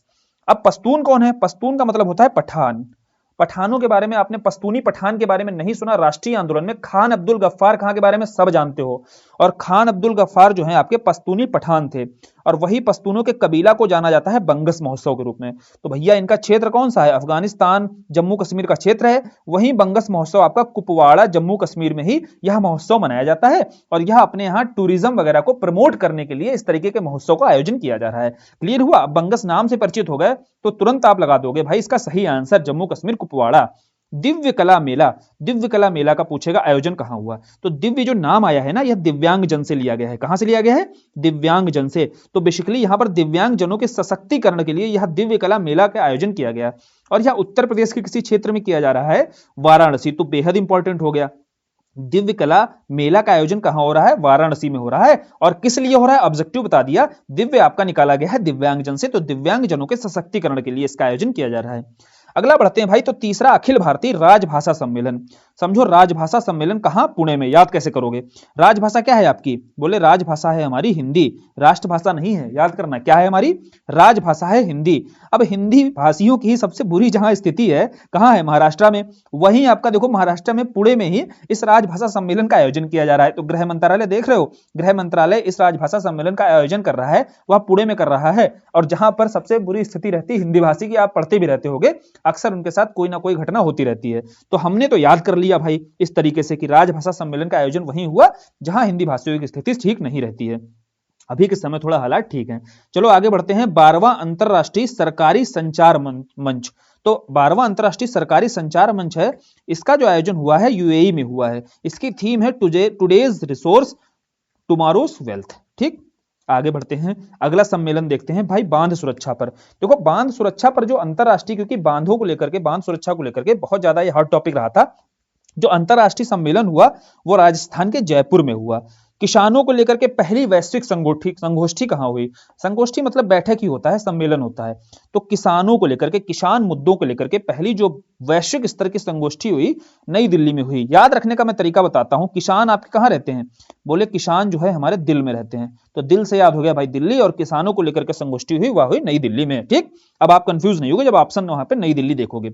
Global fintech fest. अब फेस्ट वगैरह की बात हो रही है। फिनटेक क्या है? फिन मतलब है आपका फाइनेंस, टेक मतलब है टेक्नोलॉजी। तो फाइनेंस और टेक्नोलॉजी दोनों का मिला जुला संयोग कहां? मुंबई में ही दिखता है भाई। तो इस वहीं पर ही यह फेस्ट का आयोजन किया जाएगा, याद कर लेना है हमें। भारत ड्रोन शक्ति। भारत जो ड्रोन शक्ति है आपका, वह गाजियाबाद में। तो यह है उत्तर प्रदेश से जुड़ा हुआ कोई भी अगर करंट का न्यूज आ जाए तो बेहद इंपॉर्टेंट 3 स्टार लगा लेना। तो भारत जो ड्रोन शक्ति है ये कहां पर हुआ? गाजियाबाद में हुआ। भारतीय वायुसेना और ड्रोन फेडरेशन ऑफ इंडिया दोनों ने संयुक्त रूप से इसका आयोजन कराया मिलकर, भारत ड्रोन शक्ति का। आगे बढ़ेंगे तो फिर हमें द्वितीय कलिंग साहित्य महोत्सव दिखाई देगा। अब कलिंग कहां पर है भाई? उड़ीसा में है। उड़ीसा के ही संस्थान है जिसने कलिंग साहित्य महोत्सव का आयोजन आपका काठमांडू या नेपाल में कराया है। यहाँ ऑप्शन में अगर उड़ीसा आ जाएगा तो हो सकता है मार दो, तो यहाँ थोड़ा सावधान रहना। उड़ीसा नहीं मारना है, काठमांडू मारना है। काठमांडू इसका सही आंसर है ना। कलिंग साहित्य महोत्सव का आयोजन कहां हुआ है? दूसरे काठमांडू में हुआ है। कलिंग में जो संस्थान है ना, इस तरीके के साहित्य महोत्सव का आयोजन कराती है, उसने मदद की है काठमांडू में आयोजन कराने में। फिर देखेंगे प्रथम ग्लोबल इंडिया एआई सम्मेलन। तो पहला ग्लोबल इंडिया एआई जो सम्मेलन है यह भारत में ही हुआ है। यह पूछा जा सकता है क्योंकि पहला ग्लोबल एआई सम्मेलन था और वो भारत में ही हो रहा है। ठीक, अंतरराष्ट्रीय एरोस्पेस सम्मेलन। देखो भाई एरोस्पेस सम्मेलन जो हुआ है अंतरराष्ट्रीय, वह ग्वालियर में हुआ है। और यह इंपॉर्टेंट है क्योंकि अंतरराष्ट्रीय एरोस्पेस सम्मेलन आपसे पूछा जा सकता है एग्जाम में। कोई भी अंतरराष्ट्रीय स्तर का सम्मेलन है और अगर भारत में हो रहा है तो वह और ज्यादा इंपॉर्टेंट हो जाता है। उसकी थीम क्या रही? थीम रही समावेशी वैश्विक मूल्य श्रृंखलाओं की ओर बढ़ते कदम। फिर आगे बढ़ेंगे तो हम देखेंगे राष्ट्रीय ई गवर्नेंस सम्मेलन। अब ई गवर्नेंस के बारे में क्या है, ये क्या फायदे हैं, इससे क्या लूपहोल्स हैं, ये सब मेंस का टॉपिक है। अपने लिए प्रीलिम्स में क्या जरूरी है? राष्ट्रीय जो ई गवर्नेंस सम्मेलन है ये कहां पर भाई हो रहा है, तो हम बता देंगे भाई ई गवर्नेंस का याद कैसे करोगे? इंदौर कैसे याद करोगे?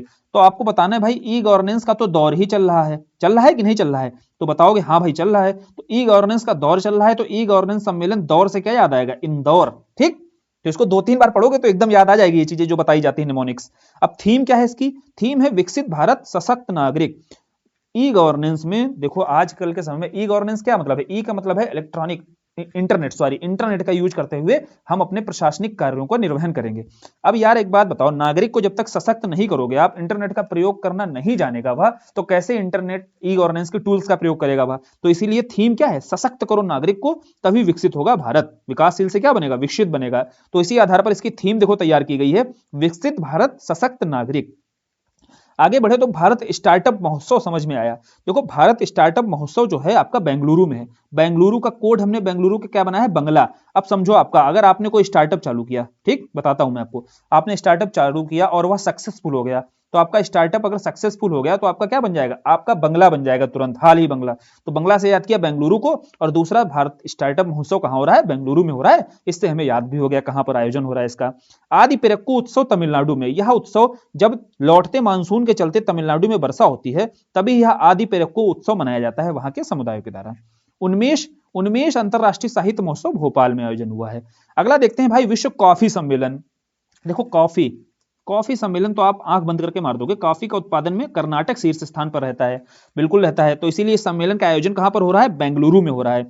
और यहां याद कर लेना, जो ब्रांड एम्बेसडर हैं वह रोहन बोपन्ना बनाए गए हैं। जो कॉफी सम्मेलन के ब्रांड एम्बेसडर बनाए गए हैं रोहन बोपन्ना, यह अपने टेनिस प्लेयर हैं, ठीक है, इनके बारे में सुन रखा होगा आपने। पुस्तक मेला पर आते हैं, तो भैया चाहे ट्रेड फेयर हो, चाहे बुक फेयर हो, चाहे पुस्तकालय अभी हम देखेंगे महोत्सव हो, ये सारे के सारे कहां होंगे, ये सारे नई दिल्ली में होंगे, वो भी प्रगति मैदान में। तो देखा हमने बुक फेयर कहां पर हो रहा है, प्रगति मैदान में। याद रखने वाली चीज यहां पर है इसकी थीम। इसकी थीम है कि राष्ट्र निर्माण में पुस्तकें। क्या थीम रखी गई है, राष्ट्र निर्माण में पुस्तकों का क्या योगदान होता है, यही इसकी थीम है। सेमीकॉन इंडिया पर आते हैं। देखो सेमीकंडक्टर को लेकर के हमने न्यूज सुनी थी कि सेमीकंडक्टर को लेकर के जो इकाई स्थापित की जाएगी, जो विनिर्माण इकाई स्थापित की जाएगी, वह गुजरात में स्थापित की जाएगी। तो भैया जो सेमीकॉन इंडिया है, इसका आयोजन कहां पर होगा, वहीं गुजरात के गांधीनगर में होगा। यहां से याद हो गया।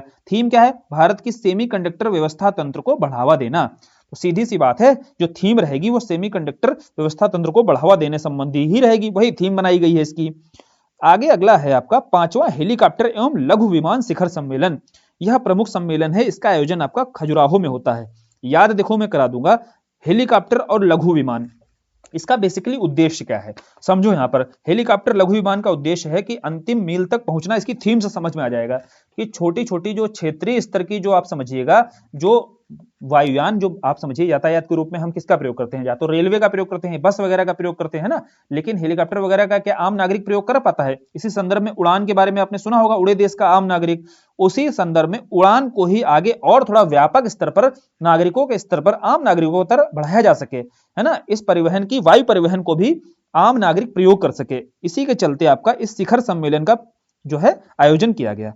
अब यह शिखर सम्मेलन कहां पर आयोजन किया गया, इसका खजुराहो में। याद कैसे रखोगे भाई, यह छोटे छोटे जो विमान हेलीकॉप्टर शिखर सम्मेलन है, तो इन विमानों का प्रयोग करते हुए राहों में चलने वाले जो लोग हैं भाई, जो राहों में चलने वाला आम नागरिक है, वह भी विमान का प्रयोग कर ले। तो वह भी विमान का प्रयोग कर ले, तो लघु विमान शिखर सम्मेलन राहों में चलने वाले, मतलब खजुराहो।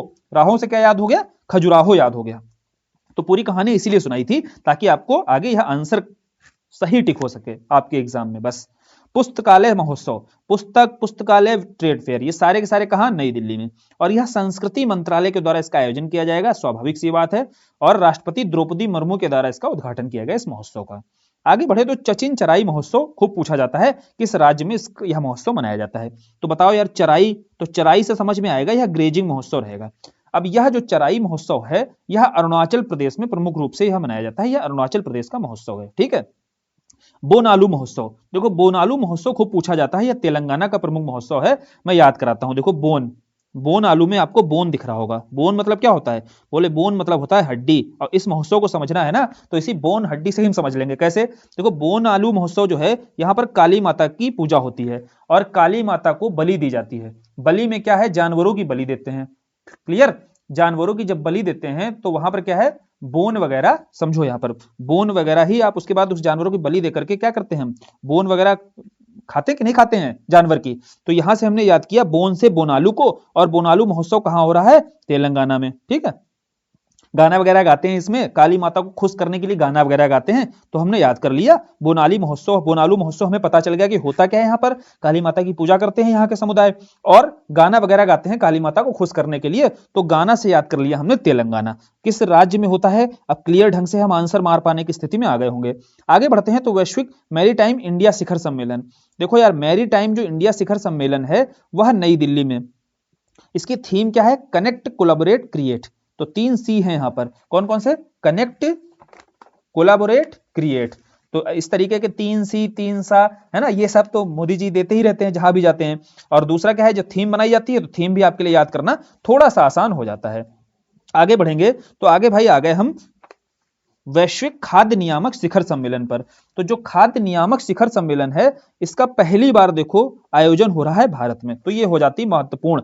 खाद्य नियामक समझते हो, फूड रेगुलेटरी जो नियम वगैरह, जैसे हमारे यहाँ खाद्य नियामक संस्थान कौन सी है, फशाई है कि नहीं है, तो फशाई हमारे यहाँ फूड सेफ्टी एंड सिक्योरिटी जो अथॉरिटी ऑफ इंडिया है उसे फशाई बोला जाता है। इसी तरीके का आपका वैश्विक खाद्य नियामक शिखर सम्मेलन है, इसका पहली बार भारत में आयोजन किया गया है। यह सम्मेलन पहली बार हो रहा है भारत में, तो मोस्ट इंपॉर्टेंट है, आपके एग्जाम में यहां से आ सकता है क्वेश्चन। अंतरराष्ट्रीय मंदिर कन्वेंशन, देखो अंतरराष्ट्रीय जो मंदिर कन्वेंशन है आपके वाराणसी में, यूपी से संबंधित न्यूज, तो बेहद इंपॉर्टेंट हो गई है। थर्ड विश्व हिंदू कांग्रेस, देखो थर्ड विश्व हिंदू कांग्रेस, ये कांग्रेस ये पॉलिटिकल पार्टी में मत चले जाना, कांग्रेस मतलब होता है बैठक सम्मेलन, है ना, लोग जहां पर जमा होते हैं।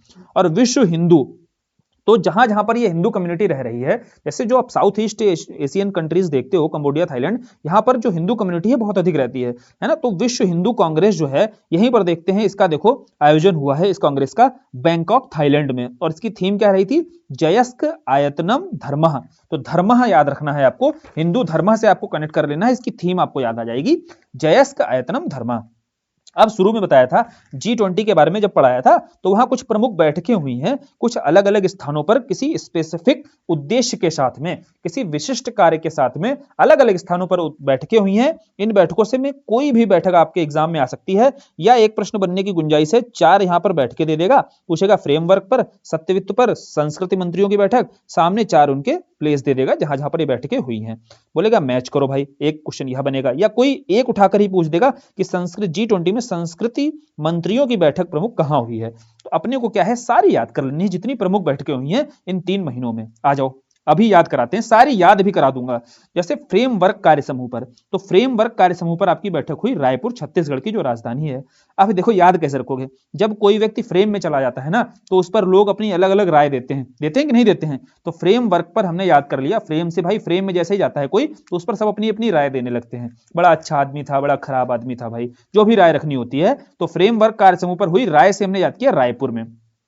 सतत वित्त और संस्कृति मंत्रियों की, देखो संस्कृति पर, सांस्कृतिक विकास के लिए, कल्चरल विकास को लेकर के सतत वित्त कौन प्राप्त कर रहा है, भाई मोदी जी की कंसिस्टेंसी आप जानते हो ना, सतत वित्त उसको प्राप्त हो रहा है। और कल्चरल विकास अगर इस समय देखा जाए उत्तर प्रदेश में सर्वाधिक कहां हो रहा है, वाराणसी में हो रहा है। कितना आसान हो गया देखो याद करना, संस्कृति मंत्रियों की बैठक और सतत वित्त कार्य समूह पर, दोनों जगह जो हुई है बैठक G20 की, कहां हुई है, वाराणसी में हुई है, दोनों याद आपको।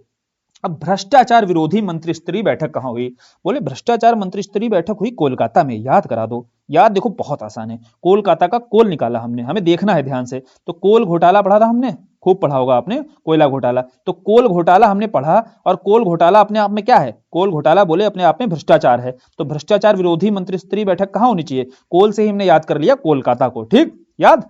महिला सशक्तिकरण, इस पर जो बैठक हुई वह गांधीनगर में। तो गांधी जी क्या करते थे, महिला सशक्तिकरण की लगातार बात करते थे, तो महिला सशक्तिकरण को हम गांधी जी से गांधीनगर याद कर लेंगे, गांधीनगर गुजरात में यह बैठक होती है।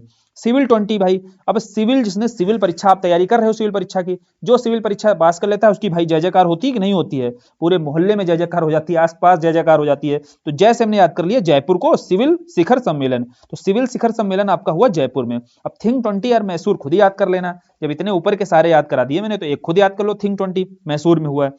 संधि समझौता देखते हैं, यहां से प्रश्न बन सकता है किनके मध्य संधि हुई या किससे संबंधित। तो एनटीपीसी जो ग्रीन एनर्जी लिमिटेड है, इसकी नायरा एनर्जी के साथ में संधि होती है, बेसिकली ग्रीन एनर्जी के प्रोत्साहन को लेकर होती है, आसान है यह। आईआईटी काउंसिल जो है आपकी, इसकी एसोसिएशन ऑफ अमेरिकन यूनिवर्सिटी के बीच इसका समझौता हुआ, और उच्च शिक्षण संस्थान जितने हैं उनमें सुधार को लेकर के, है ना। ऑब्जेक्टिव याद रखना, जो आईआईटी काउंसिल है और एसोसिएशन ऑफ अमेरिकन यूनिवर्सिटी के बीच में जो समझौता हुआ है वो उच्च शिक्षण संस्थानों में सुधार को लेकर हुआ है। यहां आते हैं भाई भारतीय नौसेना और उबर के बीच, पूछेगा ना भारतीय नौसेना का किसके किस कंपनी के बीच, यहाँ मेसर्स जो लिखा हुआ है यह कोई कंपनी नहीं है। मेसर्स देखिए जैसे मिस्टर एंड मिसेज लिखते हैं ना पर्सन के आगे, वैसे कोई कंपनी होती है जहां बहुत सारे मिस्टर और मिसेस काम करते हैं ना, पर्सन या व्यक्ति या पुरुष या महिला, तो उस कारण ही उसको संबोधित करते हैं उस कंपनी को मेसर्स के नाम से। तो मेसर्स उबर इसलिए कहा गया है इसको। तो नौसेना, भारतीय नौसेना और उबर के बीच यह समझौता होता है। उबर कहता है भाई नौसैनिक कर्मियों से कि आपके परिवारजन और आपके यात्राओं को सुविधाजनक बनाया जाएगा हमारी तरफ से, यह उबर के साथ समझौता हुआ है भारतीय नौसेना का। क्लियर। अब तेलंगाना सरकार और ट्रेबिड के बीच समझौता किस बात पर हुआ है? ट्रेबिड देखिए यह डिस्ट्रिक्ट कूलिंग सिस्टम विकसित करेगी, एशिया का सबसे बड़ा है इसलिए यह इंपॉर्टेंट है। एशिया का सबसे बड़ा डिस्ट्रिक्ट कूलिंग सिस्टम जो लगाया जाएगा वह ट्रेबिड लगाएगी। तेलंगाना सरकार के साथ समझौता हुआ है, तो यहां से अगर राज्य पूछा जाए कौन सा राज्य रहेगा तो आपको बताना है भाई तेलंगाना में ही लगाया जाएगा। क्लियर हुआ क्या? यहां से दो प्रश्न बनेंगे और दोनों देखो आपको कैसे बनाए जाएंगे बता दिया गया। उत्तर प्रदेश सरकार के द्वारा मैक्सिको का एक राज्य है नुएवो लियोन राज्य। कौन सा है? नुएवो लियोन राज्य। तो लियोन राज्य से हमने लिया है क्या भाई? निवेश। तो पर्यटन, इंफ्रा, मेडिकल, इन क्षेत्रों में निवेश प्राप्त होगा उत्तर प्रदेश सरकार को। और मैक्सिको का यह राज्य है लियोन राज्य, लियोन से हमने लिया है निवेश, तो उत्तर प्रदेश सरकार ने इससे ही लिया है निवेश, तो लिया से हमने लियोन को याद कर लिया। ICWA, आप समझिए इंडियन इंटरनेशनल जो काउंसिल है ऑफ वर्ल्ड अफेयर, जिसको कहते हैं भारतीय वैश्विक परिषद, इसका IIT गुवाहाटी के साथ समझौता हुआ है। किस बात पर? जो अंतरराष्ट्रीय मामले हैं, जितने अंतरराष्ट्रीय जगत में जो मामले चल रहे हैं उनको लेकर कैसे जन जागरूकता, उनको लेकर बहुत सारी फेक न्यूज चलती रहती हैं, वह खत्म करनी है। इसको लेकर काम करेंगे दोनों IIT गुवाहाटी और भारतीय वैश्विक परिषद, यानी कि अंतरराष्ट्रीय मामलों पर जन जागरूकता बढ़ाने हेतु काम किया जाएगा। अगला जो समझौता हुआ इन्हीं 3 महीनों में, लायरा और NPCI। देखो NPCI तो जानते हो, नेशनल पेमेंट जो आपका सिस्टम है ना, जो national payment corporation of India है, तो वह आपका समझिए भारत में यह कार्य करता है। जितने भी पेमेंट आप प्रणाली देखते हो ना, जितनी पेमेंट प्रणाली है उसकी, वह उसके लिए जिम्मेदार होता है NPCI। उसी आधार पर फ्रांस में भी जो पेमेंट प्रणाली के लिए जिम्मेदार है वह लायरा है। तो भाई दोनों जो पेमेंट प्रणालियां हैं इनके बीच समझौता हुआ है लायरा और NPCI के बीच, कि अब UPI का प्रयोग किया जाएगा फ्रांस में भी लायरा के माध्यम से। तो आप UPI पेमेंट भी कर सकते हो। तो किसके बीच समझौता हुआ है? NPCI और लायरा के मध्य। ये हमारे लिए न्यूज जानने वाली है। यह हो गए प्रमुख समझौते। अब देखते हैं भाई संघ और संगठन। प्रमुख जो संघ और संगठन बहुत चर्चा में आए, जैसे पेप्सिको इंडिया चर्चा में था। पेप्सिको इंडिया क्यों चर्चा में था? यह पहली आपकी खाद्य विनिर्माण संयंत्र स्थापित कर रहा है असम में, असम के भी नालबाड़ी में। कहां पर? नालबाड़ी में, आपके असम में यह पहला खाद्य विनिर्माण संयंत्र स्थापित करने जा रहा है। अगला देखो हरित जलवायु केस। जब आप एनवायरमेंट पढ़ोगे तो वहां आपने पढ़ा होगा $100 बिलियन की बात की गई थी कि एक हरित जलवायु कोष बनाया जाए। इस हरित जलवायु कोष के माध्यम से जो विकसित देश हैं ये यहाँ कुछ पैसा देंगे, डोनेट करेंगे, और इनका प्रयोग जो ग्रीन प्रोजेक्ट होते हैं विकासशील देशों में, उन विकासशील देशों में ग्रीन प्रोजेक्ट वगैरह में वहां उनको फंड की दिक्कत होती है ना, जो टेक्नोलॉजी के स्तर पर या उन परियोजनाओं को व्यापक रूप से सफल बनाने के स्तर पर जो फंड की कमी होती है वह दूर की जाएगी इस जलवायु कोष के माध्यम से। इसके माध्यम से क्या होगा? क्लाइमेट चेंज को कम किया जा सकेगा, या बेसिकली ग्लोबल वार्मिंग कम होगी तो क्लाइमेट चेंज से जो भी लूप होल्स आते हैं, जो दिक्कतें आती हैं पर्यावरण में, उन्हें कम किया जा सकता है। इसी संदर्भ में हरित जलवायु कोष चर्चा में इसलिए आया, जो आपके ब्रिटेन के प्रधानमंत्री थे ऋषि सुनक, ऋषि सुनक के द्वारा घोषणा की जाती है कि यहां पर वह $2 बिलियन का दान करेंगे। $2 बिलियन का दान किया गया है हरित जलवायु कोष में ब्रिटेन के द्वारा, बेसिकली ब्रिटेन के प्रधानमंत्री ऋषि सुनक के द्वारा। ठीक, न्यूज समझ में आ गई। इंटरपोल, इंटरपोल ग्लोबल एकेडमी जो नेटवर्क है, इसमें CBI इस नेटवर्क में शामिल हो चुका है। तो न्यूज हमारे लिए इंपॉर्टेंट यह है कि यह जानो ग्लोबल जो एकेडमी नेटवर्क है इंटरपोल का, इंटरनेशनल पुलिस, इंटरपोल का फुल फॉर्म है इंटरनेशनल पुलिस। देखिए जितने भी आपके खुफिया तंत्र हैं, जितने भी देश के प्रमुख खुफिया तंत्र हैं, वो सारे इससे जुड़ेंगे इस नेटवर्क से, और एक सामूहिक रूप से मिलकर, है ना, जितनी भी समस्याएं हैं इस खुफिया तंत्रों के समक्ष उनका निपटारा किया जाएगा। तो वही आप समझिए ग्लोबल एकेडमी नेटवर्क में भारत का जो CBI है, आप जानते हैं ना, CBI इस नेटवर्क में शामिल हो चुका है और यह शामिल होने वाला 10वां सदस्य बन चुका है। ONGC विदेश लिमिटेड, या पीछे हमने पढ़ा था नवरत्ना और महारत्ना के बारे में, तो वहां जाना था कि यह जो है नवरत्ना कंपनी बन चुकी है। कौन सी? ONGC विदेश लिमिटेड। और यह आप समझिए अपने आप में 13वीं नवरत्ना कंपनी बनी है। अभी वर्तमान में कितनी हो चुकी हैं? 14 नवरत्ना कंपनी हो चुकी हैं। यह केवल 3 महीनों की बात की जा रही है। अब जब अक्टूबर, नवंबर, दिसंबर वाले में पढ़ेंगे तो वहां 15वीं और 16वीं बताई जाएगी। तो वहां बिल्कुल आपको थोड़ा सा अपनी भावनाओं पे कंट्रोल रखना है और बिल्कुल ध्यान से सुनना है। अभी 3 महीने की बात की जा रही है। आज बैठकर आपको पता है ना 16 हो चुकी हैं, लेकिन यह मानकर चलिए अगर आपने 3 महीने के टाइम तभी पढ़ा होता या करंट, तो उस समय तो यह 14 ही थी ना। 13वीं आपको ONGC है और 14वीं बता दी गई थी पीछे वीडियो में फर्स्ट पार्ट में। राष्ट्रीय केमिकल जो आपको बताई गई है वह आपकी 14वीं रही है। ठीक, आगे बढ़ते हैं भाई। तो पावर फाइनेंस कॉर्पोरेशन यह अपने आप में एक महारत्ना कंपनी है। चर्चा में क्यों आई? चर्चा में इसलिए आती है कि एशिया जो ट्रांजिशन फाइनेंस ग्रुप है, एशिया ट्रांजिशन फाइनेंस ग्रुप में शामिल होने वाला यह भारत का पहला सदस्य बना है। यानी कि यह भारत की पहली पीएसयू बनी है, बेसिकली पीएसयू क्या, पहली महारत्ना पीएसयू बनी है जो एशिया ट्रांजिशन फाइनेंस ग्रुप में शामिल हुई है। कौन सी? Power finance. तो फाइनेंस से फाइनेंस को कनेक्ट कर लेना, ठीक, बहुत आसान है आपके लिए आंसर लगाना इसको। एचडीएफसी बैंक क्यों चर्चा में रहा? देखो एचडीएफसी क्या हुआ, हाउसिंग डेवलपमेंट फाइनेंस कंपनी थी यह, और इसी से आपकी एचडीएफसी बैंक निकल कर आती है। और पुनः से एचडीएफसी बैंक का एचडीएफसी में जो कंपनी है, मूल कंपनी है, इसमें विलय हो जाता है। इसके बाद इसका 100 बिलियन अमेरिकी डॉलर जो है बाजार पूंजीकरण इसका क्रॉस हो जाता है, जो एम कैप बोलते हैं, मार्केट कैपिटलाइजेशन। तो इसके माध्यम से क्या है, लोन्स वगैरह यह प्रोवाइड किया जाता है इस बैंक के द्वारा। तो 100 बिलियन अमेरिकी डॉलर का जो एम कैप है यह पार कर दिया था भाई एचडीएफसी बैंक ने, इसलिए चर्चा में आई थी, न्यूज में रही। दूसरा एक न्यूज में और रही कि फोर्ब्स सूची जो जारी की गई शीर्ष 10 बैंकों की उठा करके, फोर्ब्स के द्वारा शीर्ष 10 बैंकों की वैश्विक स्तर पर जब सूची जारी की जाती है तो वहां पर यह एचडीएफसी बैंक जो है आपका 5वां स्थान रखती है। तो प्राइवेट बैंक है लेकिन शीर्ष 10 में शामिल हुई, 5वें नंबर था इसका रैंकिंग में, तो इंपॉर्टेंट हो जाता है। 5th रैंक रही इसकी। दूसरा 100 बिलियन अमेरिकी डॉलर इसने एम कैप को पार किया, और क्यों पार किया यह भी बता दिया आपको पीछे, है ना। और इसमें टॉप करने वाली आपकी कौन थी? फोर्ब्स की सूची में टॉप करने वाली थी जेपी मॉर्गन चेस, जो अमेरिकन बैंक है, ठीक। आगे बढ़ते हैं, कुछ विधि और न्याय से जुड़े हुए प्रश्न देखते हैं आपके एग्जाम में कैसे आएंगे। देखो, गुजरात स्थानीय प्राधिकरण कानून संशोधन विधेयक, यह जो संशोधन था चर्चा में क्यों था? चर्चा में इसलिए था कि गुजरात में जो ओबीसी समुदाय है, उस ओबीसी समुदाय को जब स्थानीय निकाय के चुनाव होते हैं, एग्जाम्पल जैसे पंचायत हो गया, नगर पालिका हो गई, इन चुनावों में अब 27% ओबीसी को रिजर्वेशन मिलेगा। इसलिए यह न्यूज हमारे लिए इंपॉर्टेंट है कि यह जो है अब 27% रिजर्वेशन की व्यवस्था की गई। बोले पहले फिर क्या था भाई? पहले केवल 10% रिजर्वेशन ही मिलता था, इसलिए यह संशोधन करके इस रिजर्वेशन को बढ़ाया जाता है। तो पहली न्यूज हो गई क्लियर, अपने लिए जानने वाली बात है, 27% रिजर्वेशन हो गया है। उच्चतम न्यायालय जो है न्यूज आई कि राष्ट्रीय न्यायिक डेटा ग्रिड में शामिल हो चुका है। क्या मतलब है? देखो, उच्चतम न्यायालय में मामले चलते रहते हैं, कुछ पर निर्णय आ जाते हैं, कुछ आपके पेंडिंग रहती हैं कार्रवाइयां। तो सारे के सारे जो आपके निर्णय हैं या सारे मामले होते हैं, वह इस डेटा ग्रिड के माध्यम से शामिल होने से अब क्या होगा, सब आपको इसको डेटा के रूप में कलेक्ट कर लिया जाएगा और सब कुछ आप देख सकते हो, है ना, कौन से मामले चल रहे हैं, कौन से पेंडिंग में, सब आपको इस डेटा ग्रिड के माध्यम से प्रोवाइड करा दिया जाएगा। तो इस आधार पर उच्चतम न्यायालय अब इसमें शामिल हो चुका है, तो इसका भी अब डेटा आपको जल्दी ही प्रदान कर दिया जाएगा। अब दिल्ली राष्ट्रीय राजधानी क्षेत्र संशोधन जो हुआ, बड़ा चर्चा में रहा, है ना। केजरीवाल और सेंट्रल गवर्नमेंट के बीच खूब विवाद रहा है इन दिनों जो इन 3 महीनों में आपने खूब न्यूज सुनी होगी। हुआ क्या था इसमें गवर्नमेंट ने क्या किया था, जब यह संशोधन लाया गया तो उसमें जो अधिकारी, दिल्ली राज्य में कार्य करने वाले अधिकारी और कर्मचारी हैं, इनके कार्यकाल और सेवा संबंधी जो नियम रहेंगे ना, रूल्स वगैरह बनाने का अधिकार केंद्र सरकार को दे दिया। इस नियम के माध्यम से या इस अधिनियम के माध्यम से जो संशोधन किया गया, अब जो है अंतिम जो निर्णय लिया जाएगा वो केंद्र सरकार का रहेगा। पहले यह जो निर्णय लिया जाता था वह दिल्ली में चुनी हुई सरकार के द्वारा लिया जाता है, उसके हाथों से जब छीन कर यह केंद्र सरकार को दिया जाएगा, तो इसीलिए केजरीवाल के द्वारा लगातार इसका विरोध किया जाता था। समझ में आया कि संशोधन में हमें क्या जरूरी है जानना। अब आईआईएम जो संशोधन है, आईआईएम जो संशोधन अधिनियम था, इससे हमें प्रीलिम्स में क्या जानकारी चाहिए, इसके माध्यम से अब आईआईएम को इंडियन इंस्टीट्यूट ऑफ मैनेजमेंट, तो इंस्टीट्यूट ऑफ मैनेजमेंट जितने भी प्रबंधन से जुड़े हुए आपके संस्थान हैं, इनको राष्ट्रीय महत्व का संस्थान घोषित कर दिया गया है।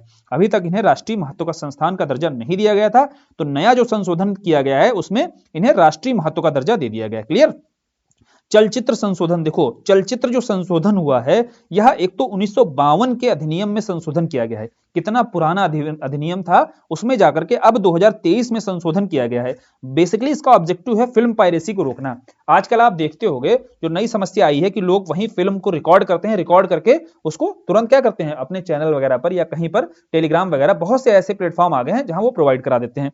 इससे भारी नुकसान हो जाता है फिल्म जगत को। अब ऐसा मत समझिएगा कि फिल्म जगत को उससे जुड़े हुए लोगों को भी नुकसान होता है। तो इसी फिल्म पायरेसी को, इसी को बोलते हैं फिल्म पायरेसी, फिल्म की चोरी करना, इसी को रोकने के लिए यह संशोधन किया गया। अब अगर इस तरीके की घटनाएं करते हुए पकड़े गए तो 3 साल तक की इसमें सजा का प्रावधान किया गया है। यह है अधिनियम जानने वाली चीजें। अपने लिए और क्या जानना है, अब देखो जो आयु आधारित श्रेणी है, जैसे जो सर्टिफिकेशन होता है, इसको समझो किस आधार पर बांटा जाता है। जो चलचित्र संशोधन अधिनियम है, इसमें 4 आपके सर्टिफिकेट दिए जाते हैं, you upon A and S. You का मतलब होता है अनरिस्ट्रिक्टेड, मतलब वह फिल्म का जो भी अंदर का कंटेंट है वह अनरिस्ट्रिक्टेड है, मतलब किसी भी उम्र के लोग उसको देख सकते हैं। यू अपॉन ए होता है मतलब इसमें जो एडल्ट समुदाय होता है, जैसे 7 साल से 16 साल तक की एज का, तो यह जो समुदाय है यह एडल्ट, यू अपॉन ए का मतलब होता है अनरिस्ट्रिक्टेड तो है, लेकिन आप अगर जाइए, जैसे आप एडल्ट हैं तो आप घर के किसी परिवार सदस्य के साथ में जाइएगा, ठीक। तो इसका मतलब होता है यू अपॉन ए, और एडल्ट का मतलब आप समझिएगा, एडल्ट के रूप में उसको मान्यता प्राप्त होती है उसके कंटेंट को, और एस होता है स्पेसिफिक, मतलब कुछ स्पेसिफिक कम्युनिटी के लिए ही वह मूवी बनाई गई है, केवल उन्हीं को ही देखने की इसमें मान्यता दी जाती है। तो बढ़ते हैं भाई, इसमें संशोधन करके क्या किया गया है, यूए जो कैटेगरी है उसको 3 भाग में बांट दिया गया है, यूए 7+, यूए 13+, यूए 16+। तो यह सर्टिफिकेशन को ही विस्तार दिया गया है थोड़ा सा बस। प्रमाण पत्र को जो सर्टिफाइड देता है, सर्टिफिकेशन देता कौन है, सीबीएफसी है आपका, वह सर्टिफिकेशन देता है आपका, ठीक। सेंट्रल बोर्ड रहता है जो फिल्म सर्टिफिकेशन पर, वही आपको यह सर्टिफिकेशन देता है कि इस मूवी को यू मिलेगा, ए मिलेगा, या यूए मिलेगा, या एस मिलेगा।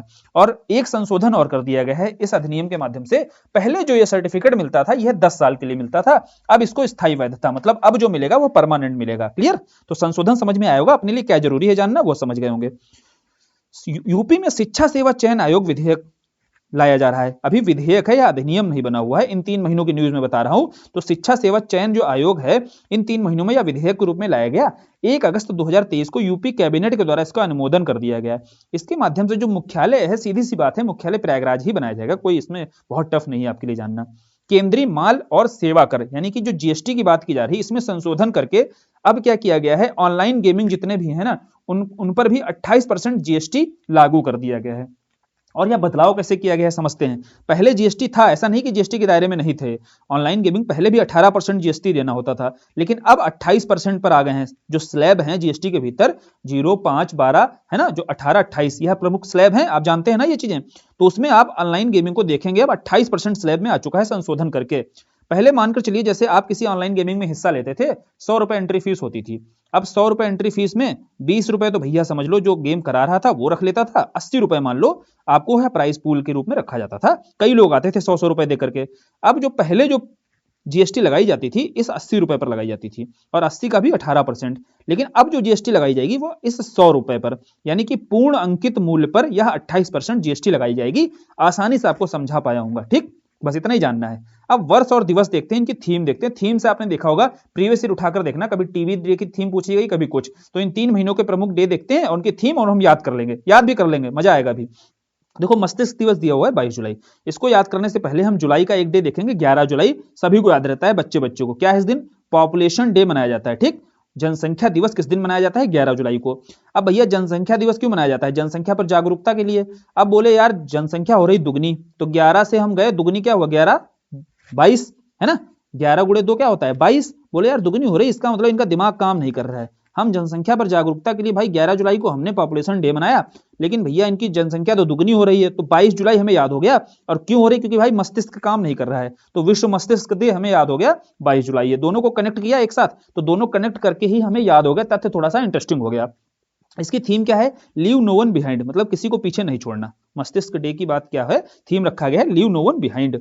थीम भी याद करना बहुत इंपॉर्टेंट है। अब मानव तस्करी निरोधक दिवस, तो मानव तस्करी जो निरोधक दिवस है यह 30 जुलाई को मनाया जाता है, और तस्करी के हर पीड़ित तक पहुंचना, जो तस्करी से, ट्रैफिकिंग से, ह्यूमन ट्रैफिकिंग से प्रभावित हुआ है, हर पीड़ित तक पहुंचना इसकी थीम है, और यह 30 जुलाई को मनाया जाता है। जुलाई के प्रमुख हमने देख लिए जो दिन है, और उनकी थीम देख ली। अब आते हैं अगस्त महीने में, तो अगस्त महीने में सबसे इंपॉर्टेंट देखो भाला फेंक दिवस। भाला फेंक दिवस आप जानते हैं नीरज चोपड़ा के द्वारा जिस दिन गोल्ड मेडल लाया गया था भाला फेंक कर, उसी दिन से यह तिथि घोषित की गई थी कि 7 अगस्त को अब हम भाला फेंक दिवस के रूप में मनाएंगे। साथ ही इसी दिन हम हथकरघा दिवस के रूप में मनाते हैं। दोनों याद करा दूंगा कैसे। भाला आप कैसे फेंकते हो, बोले भाला भैया हम हाथ से ही फेंकते हैं, तो भाला फेंक याद हुआ, हाथ से हमें हथकरघा याद हुआ। हथकरघा भी भाई हाथ से ही चलाते हो कि नहीं चलाते हो, तो हथकरघा और भाला फेंक दोनों याद हो गए 7 अगस्त को। अगला आते हैं भाई अंतरराष्ट्रीय युवा दिवस। अंतरराष्ट्रीय युवा दिवस की तारीख देखो बहुत आसान है याद करना, 12 अगस्त है, महीना अगस्त रहता है, लेकिन इसके साथ जो राष्ट्रीय युवा दिवस है वह उसकी तारीख भी 12 है, तो ऐसे हम याद कर लेंगे, यह भी 12 तारीख है। 12 जनवरी रहती है वह, स्वामी विवेकानंद की जयंती पर ही हम वह 12 जनवरी को राष्ट्रीय युवा दिवस के रूप में मनाते हैं। अभी 2 ही 4 दिन पहले की बात है। It's all in the mind इसकी थीम रखी गई थी, यह भी लिख लेना आप साइड में ही, क्योंकि अंतरराष्ट्रीय युवा दिवस और राष्ट्रीय युवा दिवस दोनों को एक साथ रख करके पढ़ो ना, तो ज्यादा आसानी से याद होगा। अंतरराष्ट्रीय युवा दिवस की थीम क्या है, युवाओं के लिए हरित कौशल, और राष्ट्रीय युवा दिवस की थीम क्या है, it's all in the mind, सब कुछ दिमाग में ही है, ठीक। विश्व मानवतावादी दिवस। अब विश्व मानवतावादी दिवस और इसके साथ एक दिवस आता है मानवाधिकार दिवस, कंफ्यूज मत होना। मानवाधिकार दिवस जो है आपका 10 दिसंबर को है और विश्व मानवतावादी दिवस है 19 अगस्त को। इसकी टैगलाइन रखी गई नो मैटर व्हाट। ठीक, मानवतावादी मतलब मानवता सबसे आगे है, उसके अलावा मैटर नहीं करता कुछ भी है। ठीक, 19 अगस्त को मानवतावादी दिवस मनाया जाता है। राष्ट्रीय अंतरिक्ष दिवस, चंद्रयान 3 जब पढ़ाया था, ध्यान करो भाई, 23 अगस्त याद कराया था। 23 अगस्त को जब चंद्रयान 3 की सफल लैंडिंग होती है, उसी तिथि को हम राष्ट्रीय अंतरिक्ष दिवस के रूप में घोषित कर देते हैं। राष्ट्रीय पोषण दिवस, पोषण माह, पूरा का पूरा जो महीना है पोषण माह सितंबर, तो सितम से याद कर लो भाई, सितम बहुत हो रहा था पोषण पे बच्चों पे, तो हमने सितंबर माह को ही पोषण माह के रूप में घोषित कर दिया। और इसकी थीम क्या है? सुपोषित भारत, साक्षर भारत, सशक्त भारत। जब पोषण बढ़िया दोगे भारत को तो भारत साक्षर तभी बनेगा और तभी भारत सशक्त बनेगा, ऐसे याद कर लो इसकी थीम। अंतरराष्ट्रीय साक्षरता दिवस आपकी 8 सितंबर को है और थीम है परिवर्तनकारी दुनिया में साक्षरता बढ़ाना। विश्व आत्महत्या रोकथाम दिवस, देखो आत्महत्या रोकथाम दिवस जो है 10 सितंबर को हमने सितम से याद किया था। बोले सितम यार बहुत हो गया है, बस करो, तो बस से हमने याद किया 10, बस मतलब 10। ठीक, बस करो, बस 10, तो 10 सितंबर तारीख याद हो गई। और इस दिन क्या है? आत्महत्या रोकथाम दिवस है। अब रोको यार, आत्महत्या रोको, बस करो, बस 10, बस करो सितम, है ना, ऐसे याद कर लिया हमने। थीम क्या है इसकी? थीम है कार्यवाही माध्यम से आशा पैदा करना, मतलब जो भी कार्यवाही करो उससे लोगों के बीच आशा पैदा हो और लोग आत्महत्या की ओर आगे ना बढ़ें, ऐसा कदम ना उठाएं। क्लियर? थीम से समझ में आ रहा होगा कि थीम क्यों रखी गई। आगे बढ़ेंगे तो 2 डे आपको समझ में आएंगे सितंबर महीने के, एक इंजीनियर डे और अंतरराष्ट्रीय लोकतंत्र दिवस, दोनों एक ही तिथि को है 15 सितंबर को। आसान बहुत है याद करना। कैसे? देखो इंजीनियर से ज्यादा लोकतांत्रिक कौन होता है? बीटेक करते हैं बढ़िया से, उसके बाद चाहे तो बीटेक में नौकरी करें, चाहे तो अदर फील्ड में तैयारी करें, तो इससे ज्यादा डेमोक्रेसी आपको कहां दिखेगी? तो इंजीनियर्स डे और लोकतंत्र दिवस दोनों एक ही दिन है और कब मनाए जाते हैं? 15 सितंबर को। तो भैया 15 सितंबर को आपका इंजीनियर्स डे भी है और 15 सितंबर को ही आपका अंतरराष्ट्रीय लोकतंत्र दिवस भी है। और इंजीनियर्स डे आपके प्रसिद्ध वैज्ञानिक रहे, जो इंजीनियर रहे एम विश्वेश्वरैया, तो इन्हीं के जन्म पर ही यह इंजीनियर्स डे मनाया जाता है। लोकतंत्र दिवस की थीम है अगली पीढ़ी को सशक्त बनाना। क्लियर? अंतरराष्ट्रीय तटीय सुरक्षा की बात करेंगे तो अंतरराष्ट्रीय तटीय सुरक्षा को ओजोन दिवस से, ओजोन दिवस तो सभी को पता रहती है 16 सितंबर को। अब ओजोन दिवस 16 सितंबर को मनाई जाती है और थीम है इसकी, देखो मॉन्ट्रियल प्रोटोकॉल। यहां प्रश्न देखो एनवायरमेंट में पूछा जाता है मॉन्ट्रियल प्रोटोकॉल का संबंध किससे है? तो ओजोन दिवस से है, कई बार आया है। और Montreal protocol fixing O3 and reducing climate change. Fixing O3, ozone कहां मौजूद है? बताया था ना, पढ़ाया था समताप मंडल जब पढ़ाया था तो वहां ध्यान से पढ़ाया था। समताप मंडल क्या करती है? यूवी रेस जो आती हैं सन से उनको रोकती है भाई, ओजोन लेयर जो मौजूद है यहाँ पर। अब यह ओजोन लेयर जब रोकेगी तो भाई एनवायरमेंट जो हमारे यहाँ वायुमंडल है, सीधी सी बात है, एक तो ग्लोबल वार्मिंग नहीं होगी। जब ओजोन रोक देगी यूवी रेस को तो ग्लोबल वार्मिंग जो हो रही है ना, वह रुकेगी थोड़ी सी, तो उसके माध्यम से ही हम क्लाइमेट चेंज को भी रिड्यूस कर सकेंगे। तो इसी आधार पर हमारी थीम रखी गई है। लेकिन यहां ध्यान रखना है तटीय सुरक्षा भी इसके साथ याद करना है। तो भैया हमारे यहाँ के जो तट है ना वह भी सुरक्षित रहेंगे। तो किस दिन? 16 सितंबर को ही, इसीलिए हम तटीय सुरक्षा दिवस इसीलिए नहीं मनाते हैं, खाली याद रखा रहा हूं मैं आपको, है ना, ओजोन दिवस के साथ इसको कैसे कनेक्ट करके याद रखोगे। अगर वहां प्रश्न बना ना अंतरराष्ट्रीय तटीय सुरक्षा दिवस किस तिथि को मनाया जाता है, तो 16 सितंबर को। इसकी जो थीम है ना, सी द चेंज, और सी मतलब ये सी देखने वाला सी नहीं है, ध्यान से देखो, तटीय सुरक्षा मतलब सी समुद्र की बात हो रही है। सी द चेंज, थोड़ा सा क्रिएटिविटी दिखाई गई है यहाँ पर। और सी की स्पेलिंग देखो क्या रखी गई है? SEA। तो यहां से थोड़ा क्रिएटिविटी को समझोगे तो इसकी थीम याद आ जाएगी। अब कुछ बुक्स देखते हैं 3 महीनों में जो चर्चा में रही। एक आपकी थी नेशन कॉलिंग, जो सोनल गोयल की प्रमुख पुस्तक थी। Pitch side my life in Indian cricket, यह अमृत माथुर की पुस्तक रही। फिर आगे बढ़ेंगे तो when parallel lines meet, heritage treat of Goa, दोनों ही पुस्तकें PS श्रीधरन पिल्लई की थी। द हिडन हिंदू, देखो द हिडन हिंदू जो थी अक्षय गुप्ता की, ये याद करा देता हूं। देखो हिडन का मतलब क्या होता है? गुप्त रहना, रहता है कि नहीं? तो हिडन का मतलब होता है गुप्त रहना। तो हिडन हिंदू किसकी हो गई? गुप्त से हमने याद किया गुप्ता को। ठीक, द हिडन हिंदू हो जाएगी आपकी अक्षय गुप्ता की। मोदी चुनौती 2024 की, भारतीय राजनीति की अग्निपरीक्षा। अब मोदी चुनौती, देखो मोदी जी के लिए चुनौती क्या है? सबसे ज्यादा उनके लिए चुनौती है भाई मर्चेंट। मर्चेंट मतलब क्या होता है? व्यापारी। व्यापारी बोला जाता है ना, इन पर लगातार आलोचना इनकी होती रहती है कि नहीं होती रहती है? 2 व्यापारियों को फायदा हो रहा है, होता है कि नहीं ऐसा? तो हम याद कर लेंगे भाई मोदी जी के लिए चुनौती क्या है? मर्चेंट है। मर्चेंट से हमने याद किया। इस पुस्तक के लेखक कौन? मिनहाज मर्चेंट। और पुस्तक का क्या नाम है? मोदी चुनौती 2024 की। ठीक, हमें राइटर याद हो गए, द हिडन हिंदू के राइटर याद हो गए, इसके राइटर याद हो गए। अब अपने को याद करने वाला जो पोर्शन था वो थोड़ा सा कम हो गया। अब नेशन कॉलिंग हमें सोनल गोयल और यही 2 ही 3 याद करने हैं बस। विविध लास्ट पोर्शन आता है, कुछ विविध ऐसे टॉपिक हैं, यह प्रश्न यहां से खूब बनाए जाते हैं, आपसे वन लाइनर प्रश्न बनेंगे सीधे सीधे। देखो तेजू हवाई अड्डा जो है, पूछा जाएगा भाई तेजू हवाई अड्डा जो है कहां पर बनाया जा रहा है, तो तेजू हवाई अड्डा जो है अरुणाचल प्रदेश में। तेजू हमने याद किया तेज से, और तेज होता है, सबसे तेज कौन चमकता है भाई? तेज किसमें होता है चमक? तेज होती है भाई सूर्य में। सूर्य का ही भाई पर्यायवाची होता है अरुण, पता है ना। हिंदी भी पढ़ा रहा हूं साथ के साथ, हिंदी आपको देखो साथ के साथ, एक तो पीपी सर पढ़ा रहे हैं और मैं भी साथ में देखो जीएस के साथ हिंदी पढ़ा दे रहा हूं।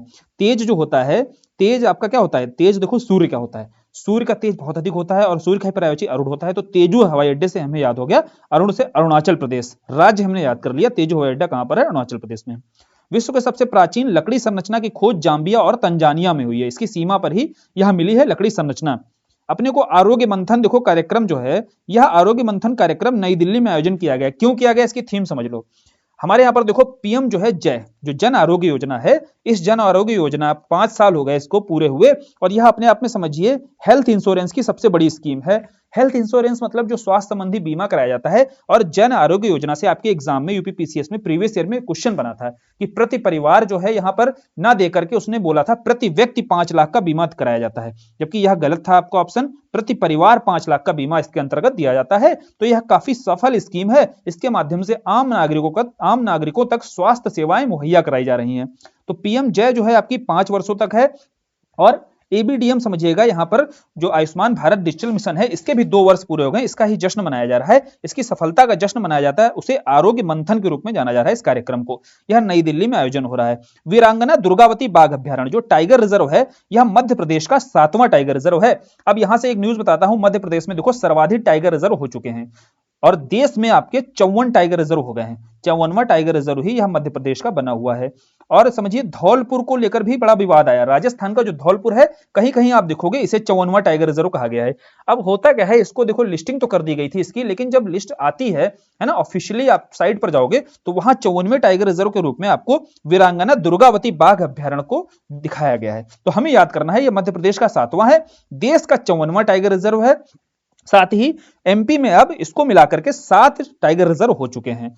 राष्ट्र में पूछा जाए सर्वाधिक टाइगर रिजर्व कहां है, तो यही आपके मध्य प्रदेश में मौजूद है। ठीक, और यूपी में यहां पर बताना है आपको कितने हैं, चलो मैं बता दे रहा हूं। उत्तर प्रदेश में 4 आपके टाइगर रिजर्व हैं। कौन कौन से हैं ये आपको कमेंट बॉक्स में बताना है, जरूर बताना है। ठीक, मिथुन। अब मिथुन क्या है? देखो मिथुन जो है फसाई के द्वारा इस गो जाति प्रजाति को खाद्य पशु का दर्जा दिया गया है। अपने को यह याद करना है, जब आप इसके बारे में जान लोगे तो आपको आसानी से याद हो जाएगा।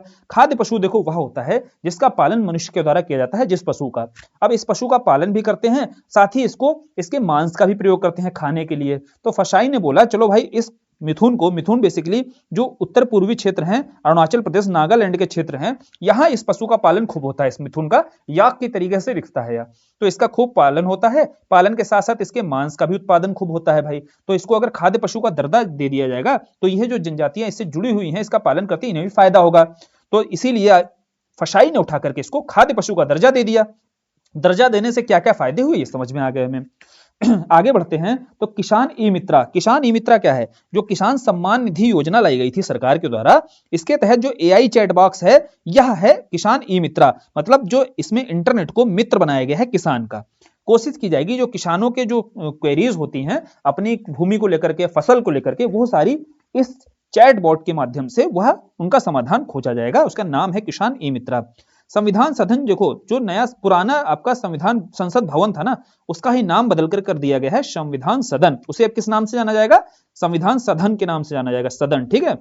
वेनेडियम एक दुर्लभ धातु होती है जो आपकी समझिएगा बहुत सारी जगह पर प्रयोग होती है, चिप वगैरह पर बनती है, वहां वेनेडियम वगैरह का प्रयोग होता है। तो हमें याद रखना है कि वेनेडियम जो दुर्लभ धातु है, इसकी खोज हुई है किस राज्य में हुई? गुजरात में हुई है। पीपल्स G20 देखो बुक, जो G20 का आयोजन हुआ भारत में, उसमें जितनी भी अध्यक्षताएं जहां बैठकें हुई, इन सारी अध्यक्षताओं पर आधारित एक पुस्तक है, उसका नाम है पीपल्स G20। तो लोगों का G20, इस नाम के टाइटल से ही यह ई बुक जारी की गई। तो उसका नाम पूछ देगा भाई क्या है? पीपल्स G20, आपको याद रखना है। ध्रुवास्त्र मिसाइल देखो, जब इंटीग्रेटेड गाइडेड जो मिसाइल डेवलपमेंट प्रोग्राम बताया था 1983 का, उसी में देखो सारी चर्चा कर दी थी कि जो 5 प्रमुख मिसाइलों को एपीजे अब्दुल कलाम के द्वारा टारगेट रखा गया कि 5 प्रमुख मिसाइलें पटना के नाम से पीछे समझाइए पिछले वीडियो में, वहां ही हमने ध्रुवास्त्र के बारे में समझा था कि यह ध्रुवास्त्र जो है एंटी टैंक जो गाइडेड मिसाइल होती है वह आपकी जानी जाती है ध्रुवास्त्र मिसाइल। तो यह हवा से सतह पर मार करती है। हवा से मतलब ऊपर से इसको हेलीकॉप्टर से लॉन्च करना पड़ेगा। अब ध्रुव हेलीकॉप्टर से लॉन्च की गई है यह अस्त्र मिसाइल, इसीलिए यह ध्रुवास्त्र मिसाइल कहलाती है। ठीक है, आगे बढ़ेंगे भाई। गांडीव, गांडीव अभ्यास जो है लखनऊ में हुआ। जितने एनएसजीज वगैरह कमांडो थे ना ये सारे शामिल हुए और यह गांडीव 5 के नाम से जाना गया। गांडीव आप जानते हो ना, अर्जुन के धनुष को बोला जाता था गांडीव। यह लखनऊ में इसका आयोजन हुआ है, संयुक्त अभ्यास है। एनएसजी क्यों कहां से आते हैं पता है ना, मिलिट्री वगैरह में, आर्मी में या आपके स्टेट पुलिस होती है, यहां से ही कुछ लोगों को सीमित समय के लिए एनएसजी की सेवा के लिए चयन किया जाता है इनका, है ना, कुछ समय तक सेवा करते हैं पुनः से इनको भेज दिया जाता है। तो उन्हीं का जो संयुक्त अभ्यास हुआ है वह लखनऊ में हुआ है, गांडीव उस अभ्यास का नाम रहा। व्यापारी कल्याण दिवस उत्तर प्रदेश सरकार ने 29 जून को मनाने की घोषणा की है। वेरी वेरी इंपॉर्टेंट है, यह तिथि जरूर याद कर लेना। 29 जून को व्यापारी कल्याण दिवस के रूप में उत्तर प्रदेश सरकार द्वारा घोषणा की गई कि इस तिथि को मनाया जाएगा। झींगा फसल बीमा का आयोजन गुजरात में हुआ है। कहां हुआ है? गुजरात में। देखो चाचा चौधरी, सभी ने इनकी कॉमिक्स पढ़ी थी। तो इलेक्शन कमीशन ने क्या किया, चाचा चौधरी और चुनावी दंगल, इसे जो है चुनावों में युवा मतदाता जितने हैं उनमें जागरूकता फैलाने के लिए इस कॉमिक का प्रयोग किया है। ठीक, तो चाचा चौधरी और चुनावी दंगल, क्योंकि चाचा चौधरी जैसे इन कॉमिक्स का प्रयोग करेगा तो उससे क्या है, कम्युनिकेट कर पाएगा आसानी से इलेक्शन कमीशन, और यह बेसिकली जागरूकता फैलाने का एक मुहिम है इलेक्शन कमीशन का। अब साथ साथ ये भी जान लो भाई, इलेक्शन कमीशन के बारे में जान रहे हो तो जो चुनाव आयुक्त हैं हमारे, मुख्य चुनाव आयुक्त हैं राजीव कुमार, और जो 2 निर्वाचन आयुक्त हैं, एक प्रमुख चुनाव आयुक्त होता है मुख्य चुनाव आयुक्त, और 2 आपके निर्वाचन आयुक्त रहते हैं। तो निर्वाचन आयुक्त आपके कौन है? अनूप पांडे हैं और अरुण गोयल हैं। CSIR प्राइमा ET11 क्या है? ET क्या है आपका? Electronic tractor. तो पहला स्वदेशी इलेक्ट्रॉनिक ट्रैक्टर है CSIR प्राइमा। क्या नाम है उसका? प्राइमा। प्राइमा क्या है आपका? ET मतलब क्या है? Electronic tractor 11। ठीक, इलेक्ट्रॉनिक ट्रैक्टर 11 क्या हो गया? पहला प्राइमा हो गया। मोहजिर, मोहजिर देखो ईरान का जो ड्रोन है, ईरान ने क्या किया था, अभी 24 घंटे तक उड़ान भरी थी और 2000 किलोमीटर से प्लस, 2000 किलोमीटर प्लस इसने वार क्षमता को भी बताया था कि अब 2000 से ज्यादा दूरी भी होगी, वह भी क्या है ईरान के इस ड्रोन के माध्यम से संभव हो सकेगी वहां भी अटैक करना। तो उसका नाम रहा है आपका मोहाजिर। ठीक, मोहाजिर 10 है। डॉर्नियर देखो, डॉर्नियर 228 क्या था? डॉर्नियर क्या है हम याद कर लेंगे, नियर। हमारे नियर कौन है? हमारे नियर हम समझेंगे, देखेंगे श्रीलंका दिखाई दे रहा है, हमारे नियर है डॉर्नियर। और डॉर्नियर हमने क्या किया है, यह समुद्री निगरानी विमान है, यह हमने श्रीलंका को सौंपा है। क्या नाम था इसका? डॉर्नियर। और नियर से हमने याद किया, हमारे नियर है श्रीलंका। पोत विंध्यागिरी, विंध्यागिरी क्या थी? देखो प्रोजेक्ट जो 17A देखा हमने, तो प्रोजेक्ट 17A के तहत यह 6वां स्टील्थ फ्रिगेट था। यह न्यूज ऐसे सीधे सीधे दिखती होगी, समझ नहीं आता होगा। देखो 17A के तहत में हमने किया क्या है, देखो 17A तहत पहले प्रोजेक्ट अगर हमें पता चल गया तो हम बहुत आसानी से समझ लेंगे। 17A के तहत मझगांव और दूसरा कौन सा था? Garden reach. तो मझगांव और गार्डन रीच 2 आपकी समझिएगा युद्ध पोतों का निर्माण करने वाली जो कंपनियां हैं या संस्थाएं हैं, इनको यह कार्य सौंपा गया प्रोजेक्ट 17A के तहत। यह 7 जो है स्टील फ्रिगेट अर्थात स्टील्थ युद्ध पोत तैयार करेंगी। और स्टील्थ क्या होती है? तकनीक होती है, जो सोनार तकनीक होती है, रडार या सोनार, इनसे बचने के लिए स्टील्थ तकनीक का प्रयोग किया जाता है। तो यह पोत जो आपके तैयार किए जाएंगे, वह 7 आपके पोत तैयार किए जाएंगे। 4 आपके मझगांव के द्वारा तैयार किए जाएंगे, 3 आपके समझ लीजिएगा गार्डन रीच के द्वारा तैयार किए जाएंगे। मैं कहानी बता रहा हूं ताकि आपको याद हो जाए। तो इस आधार पर आपका जो छठवां स्टील फ्रिगेट है, जो युद्धपोत है, यह इन 3 महीनों के अंतर्गत तैयार किया गया था प्रोजेक्ट 17A के तहत विंध्यगिरी। और जो 7वां आपका रह जाता है महेंद्रगिरी। 7वां कौन सा बचा? महेंद्रगिरी। यह भी सौंपा जा चुका है, अभी के समय की न्यूज यह है, लेकिन हम 3 महीने की न्यूज पढ़ रहे हैं, उसमें विंध्यगिरी जो है आपका 17A के तहत 6वां स्टील फ्रिगेट जो है सौंपा जा चुका है। क्लियर? संत शिरोमणि श्री रविदास जी स्मारक जो है मध्य प्रदेश में यह स्मारक बनाया गया है। भारत का पहला पूछा जाए कृषि डाटा एक्सचेंज कहां बन रहा है, तो हैदराबाद में यह कृषि डाटा एक्सचेंज लॉन्च किया गया है। आगे बढ़ेंगे तो LOC के पास में हमारा जो डाकघर था, पहले यह डाकघर अंतिम डाकघर के रूप में जाना जाता था, अब यह हो गया है भारत का पहला डाकघर, जो LOC के सबसे निकट स्थित है। और LOC कहां है भाई? जम्मू कश्मीर में होगा। जम्मू कश्मीर का जो कैरन सेक्टर है, कुपवाड़ा जिला, जहां हमने कुपवाड़ा जिला में अभी हमने पीछे और कुछ पढ़ा था, बताइए क्या पढ़ा था, है ना, आपको बताना है कमेंट बॉक्स में। तो कुपवाड़ा जिले में ही आपका मौजूद है भारत का पहला डाकघर। पहले यह भारत के अंतिम डाकघर के रूप में जाना जाता था। पारादीप बंदरगाह अधिनियम प्राधिकरण, जो पारादीप है आपका, पारादीप कहाँ है, बोले पारादीप है उड़ीसा में। यह पारादीप बंदरगाह सबसे तेज कार्गो हैंडल करने वाला बंदरगाह बना है। ठीक। स्टडी इन इंडिया पोर्टल क्या है भाई, ये चर्चा में क्यों था, देखो समझ लेना। स्टडी इन इंडिया, कहीं यह मत कंफ्यूज हो जाना कि हम अपने यहाँ के लोगों को इंडिया में ही पढ़ो। स्टडी इन इंडिया से सेंस तो यही निकल रहा है कि हमारे यहाँ के लोग ही इंडिया में पढ़े, ऐसा कुछ अगर वहां ऑब्जेक्टिव आ गया ना, इस पोर्टल का क्या मतलब है ना, इस पोर्टल से क्या कोशिश की जा रही है, ऐसा प्रश्न बनाया गया तो आप गलत कर दोगे। स्टडी इन इंडिया का मतलब यह है कि जो स्टडी करने आए हैं इंडिया में, तो स्टडी इंडिया में करने आते हैं अंतर्राष्ट्रीय विद्यार्थी, उनकी जो शैक्षणिक यात्रा रहती है, अर्थात 3 साल का कोर्स, 2 साल का कोर्स, यह शैक्षणिक यात्रा को सरल बनाने की कोशिश की गई है इस पोर्टल के माध्यम से। तो स्टडी इन इंडिया पोर्टल का मतलब समझ आया होगा। GSAT-24, देखो GSAT-24 आपका जियो स्टेशनरी सैटेलाइट है। अब जियो स्टेशनरी सैटेलाइट तो आप जानते हो ना, जैसे यह अर्थ है आपकी, इससे 24,000 किलोमीटर की दूरी पर जो उपग्रह आपके भेजे जाते हैं, यह जियो स्टेशनरी कक्षा कहलाती है। उसी कक्षा में भेजे गए उपग्रहों को जियो स्टेशनरी सैटेलाइट बोला जाता है। साइंस टेक में आपने इस चीज को पढ़ रखा होगा। और जो पृथ्वी के पोल के चारों ओर भेजे जाते हैं, वह आपके देखिए जीसैट के अंतर्गत नहीं आते हैं। देखो जीसैट आप क्यों भेजा जाता है, वो पोलर सैटेलाइट कहलाते हैं। तो जियो स्टेशनरी यहाँ क्यों भेजते हैं, क्योंकि यहाँ जो परिक्रमा चारों ओर करता है उपग्रह, और पृथ्वी का अपने स्थान पर जो घूर्णन होता है, ये दोनों एक समान होता है। इसीलिए इस सैटेलाइट का फोकस जो है, पृथ्वी में कोई भी स्थान होगा उसी पर बना रहेगा। तो पहले अंटीने वगैरह आप जाते थे ना, अंटीना घुमाते रहते थे, टीवी चलाते थे, तो जब जियो स्टेशनरी जब से भेजा गया, तब से एक डिश टीवी लग जाती है और एक निश्चित दिशा में ही उसकी वही बनी रहती है, और वहीं से उसको क्या है, सैटेलाइट के माध्यम से सिग्नल मिलते हैं और आपके क्या आते रहते हैं, आपके सारे चैनल देखो आप घर पे बैठकर देखते रहते हो। तो यही जीसैट जो 24 हुआ है, इसका टाटा स्काई के साथ, जिसे टाटा प्ले के रूप में जाना जाता है, टाटा स्काई के साथ समझौता हुआ है, और आप सारे चैनलों का प्रसारण जो है इस जीसैट 24 के माध्यम से आएगा टाटा स्काई पर। क्लियर। उल्लास ऐप क्या हुआ है, उल्लास ऐप साक्षरता जो है उसको व्यापक सुलभ बनाने के लिए अब टेक्नोलॉजी, मतलब हाउ टू यूज टेक्नोलॉजी है ना इन स्टडी, तो उसके आधार पर ही आपका उल्लास ऐप का विकास किया गया है। यही एक दीक्षा ऐप देखो चालू किया गया था सरकार के द्वारा। यहाँ जितने शिक्षक हैं, पहले इनको टेको फ्रेंडली बनाओ भाई, जब इनको टेको फ्रेंडली बनाओगे तभी तो स्टूडेंट को टेको फ्रेंडली बना पाएंगे ये। तो पहले दीक्षा लाया गया था, और दीक्षा के बाद उसी क्रम में अब आप उल्लास ऐप को देखेंगे। तो उल्लास ऐप का क्लियर तरीके से मतलब समझ में आ गया होगा। निराक्षी भाई, निराक्षी क्या है, नीर का मतलब क्या होता है, नीर का मतलब पानी होता है, अच्छ का मतलब होता है आंख, तो पानी में जिसकी आंख रहेगी। तो भारत में पहला स्वायत्त अंडर वाटर वाहन है, पहला स्वायत्त मतलब ऑटोनोमस है और अंडर वाटर वाहन है, अंडर वाटर रहेगा, इसीलिए इसका नाम क्या है, निराक्षी। नाम से ही हम लगा देंगे आंसर। माया ऑपरेटिंग सिस्टम देखो समझेंगे। अभी तक हम ऑपरेटिंग सिस्टम जो भी यूज करते थे, बेसिकली घरों में यूज करते हैं जितने लैपटॉप्स वगैरह, उसमें तो हम माइक्रोसॉफ्ट ऑपरेटिंग सिस्टम का ही यूज करते हैं। क्लियर। लेकिन रक्षा संबंधी यह संवेदनशील मामला था।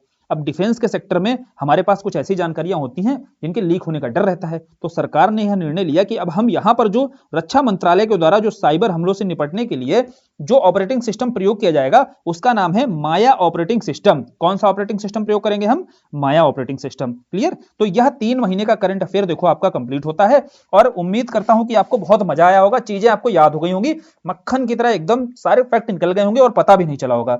ऐसे ही आपको अगले 3 महीने के हम कवर करा देंगे सारे फैक्ट। तो आपके क्या हो जाएगा, लास्ट 6th मंथ, जो लास्ट 6th मंथ है, 95 से 99% मानकर चलो भाई, सारा करंट आप देखना इन्हीं 6 महीनों से देखने को मिलेगा।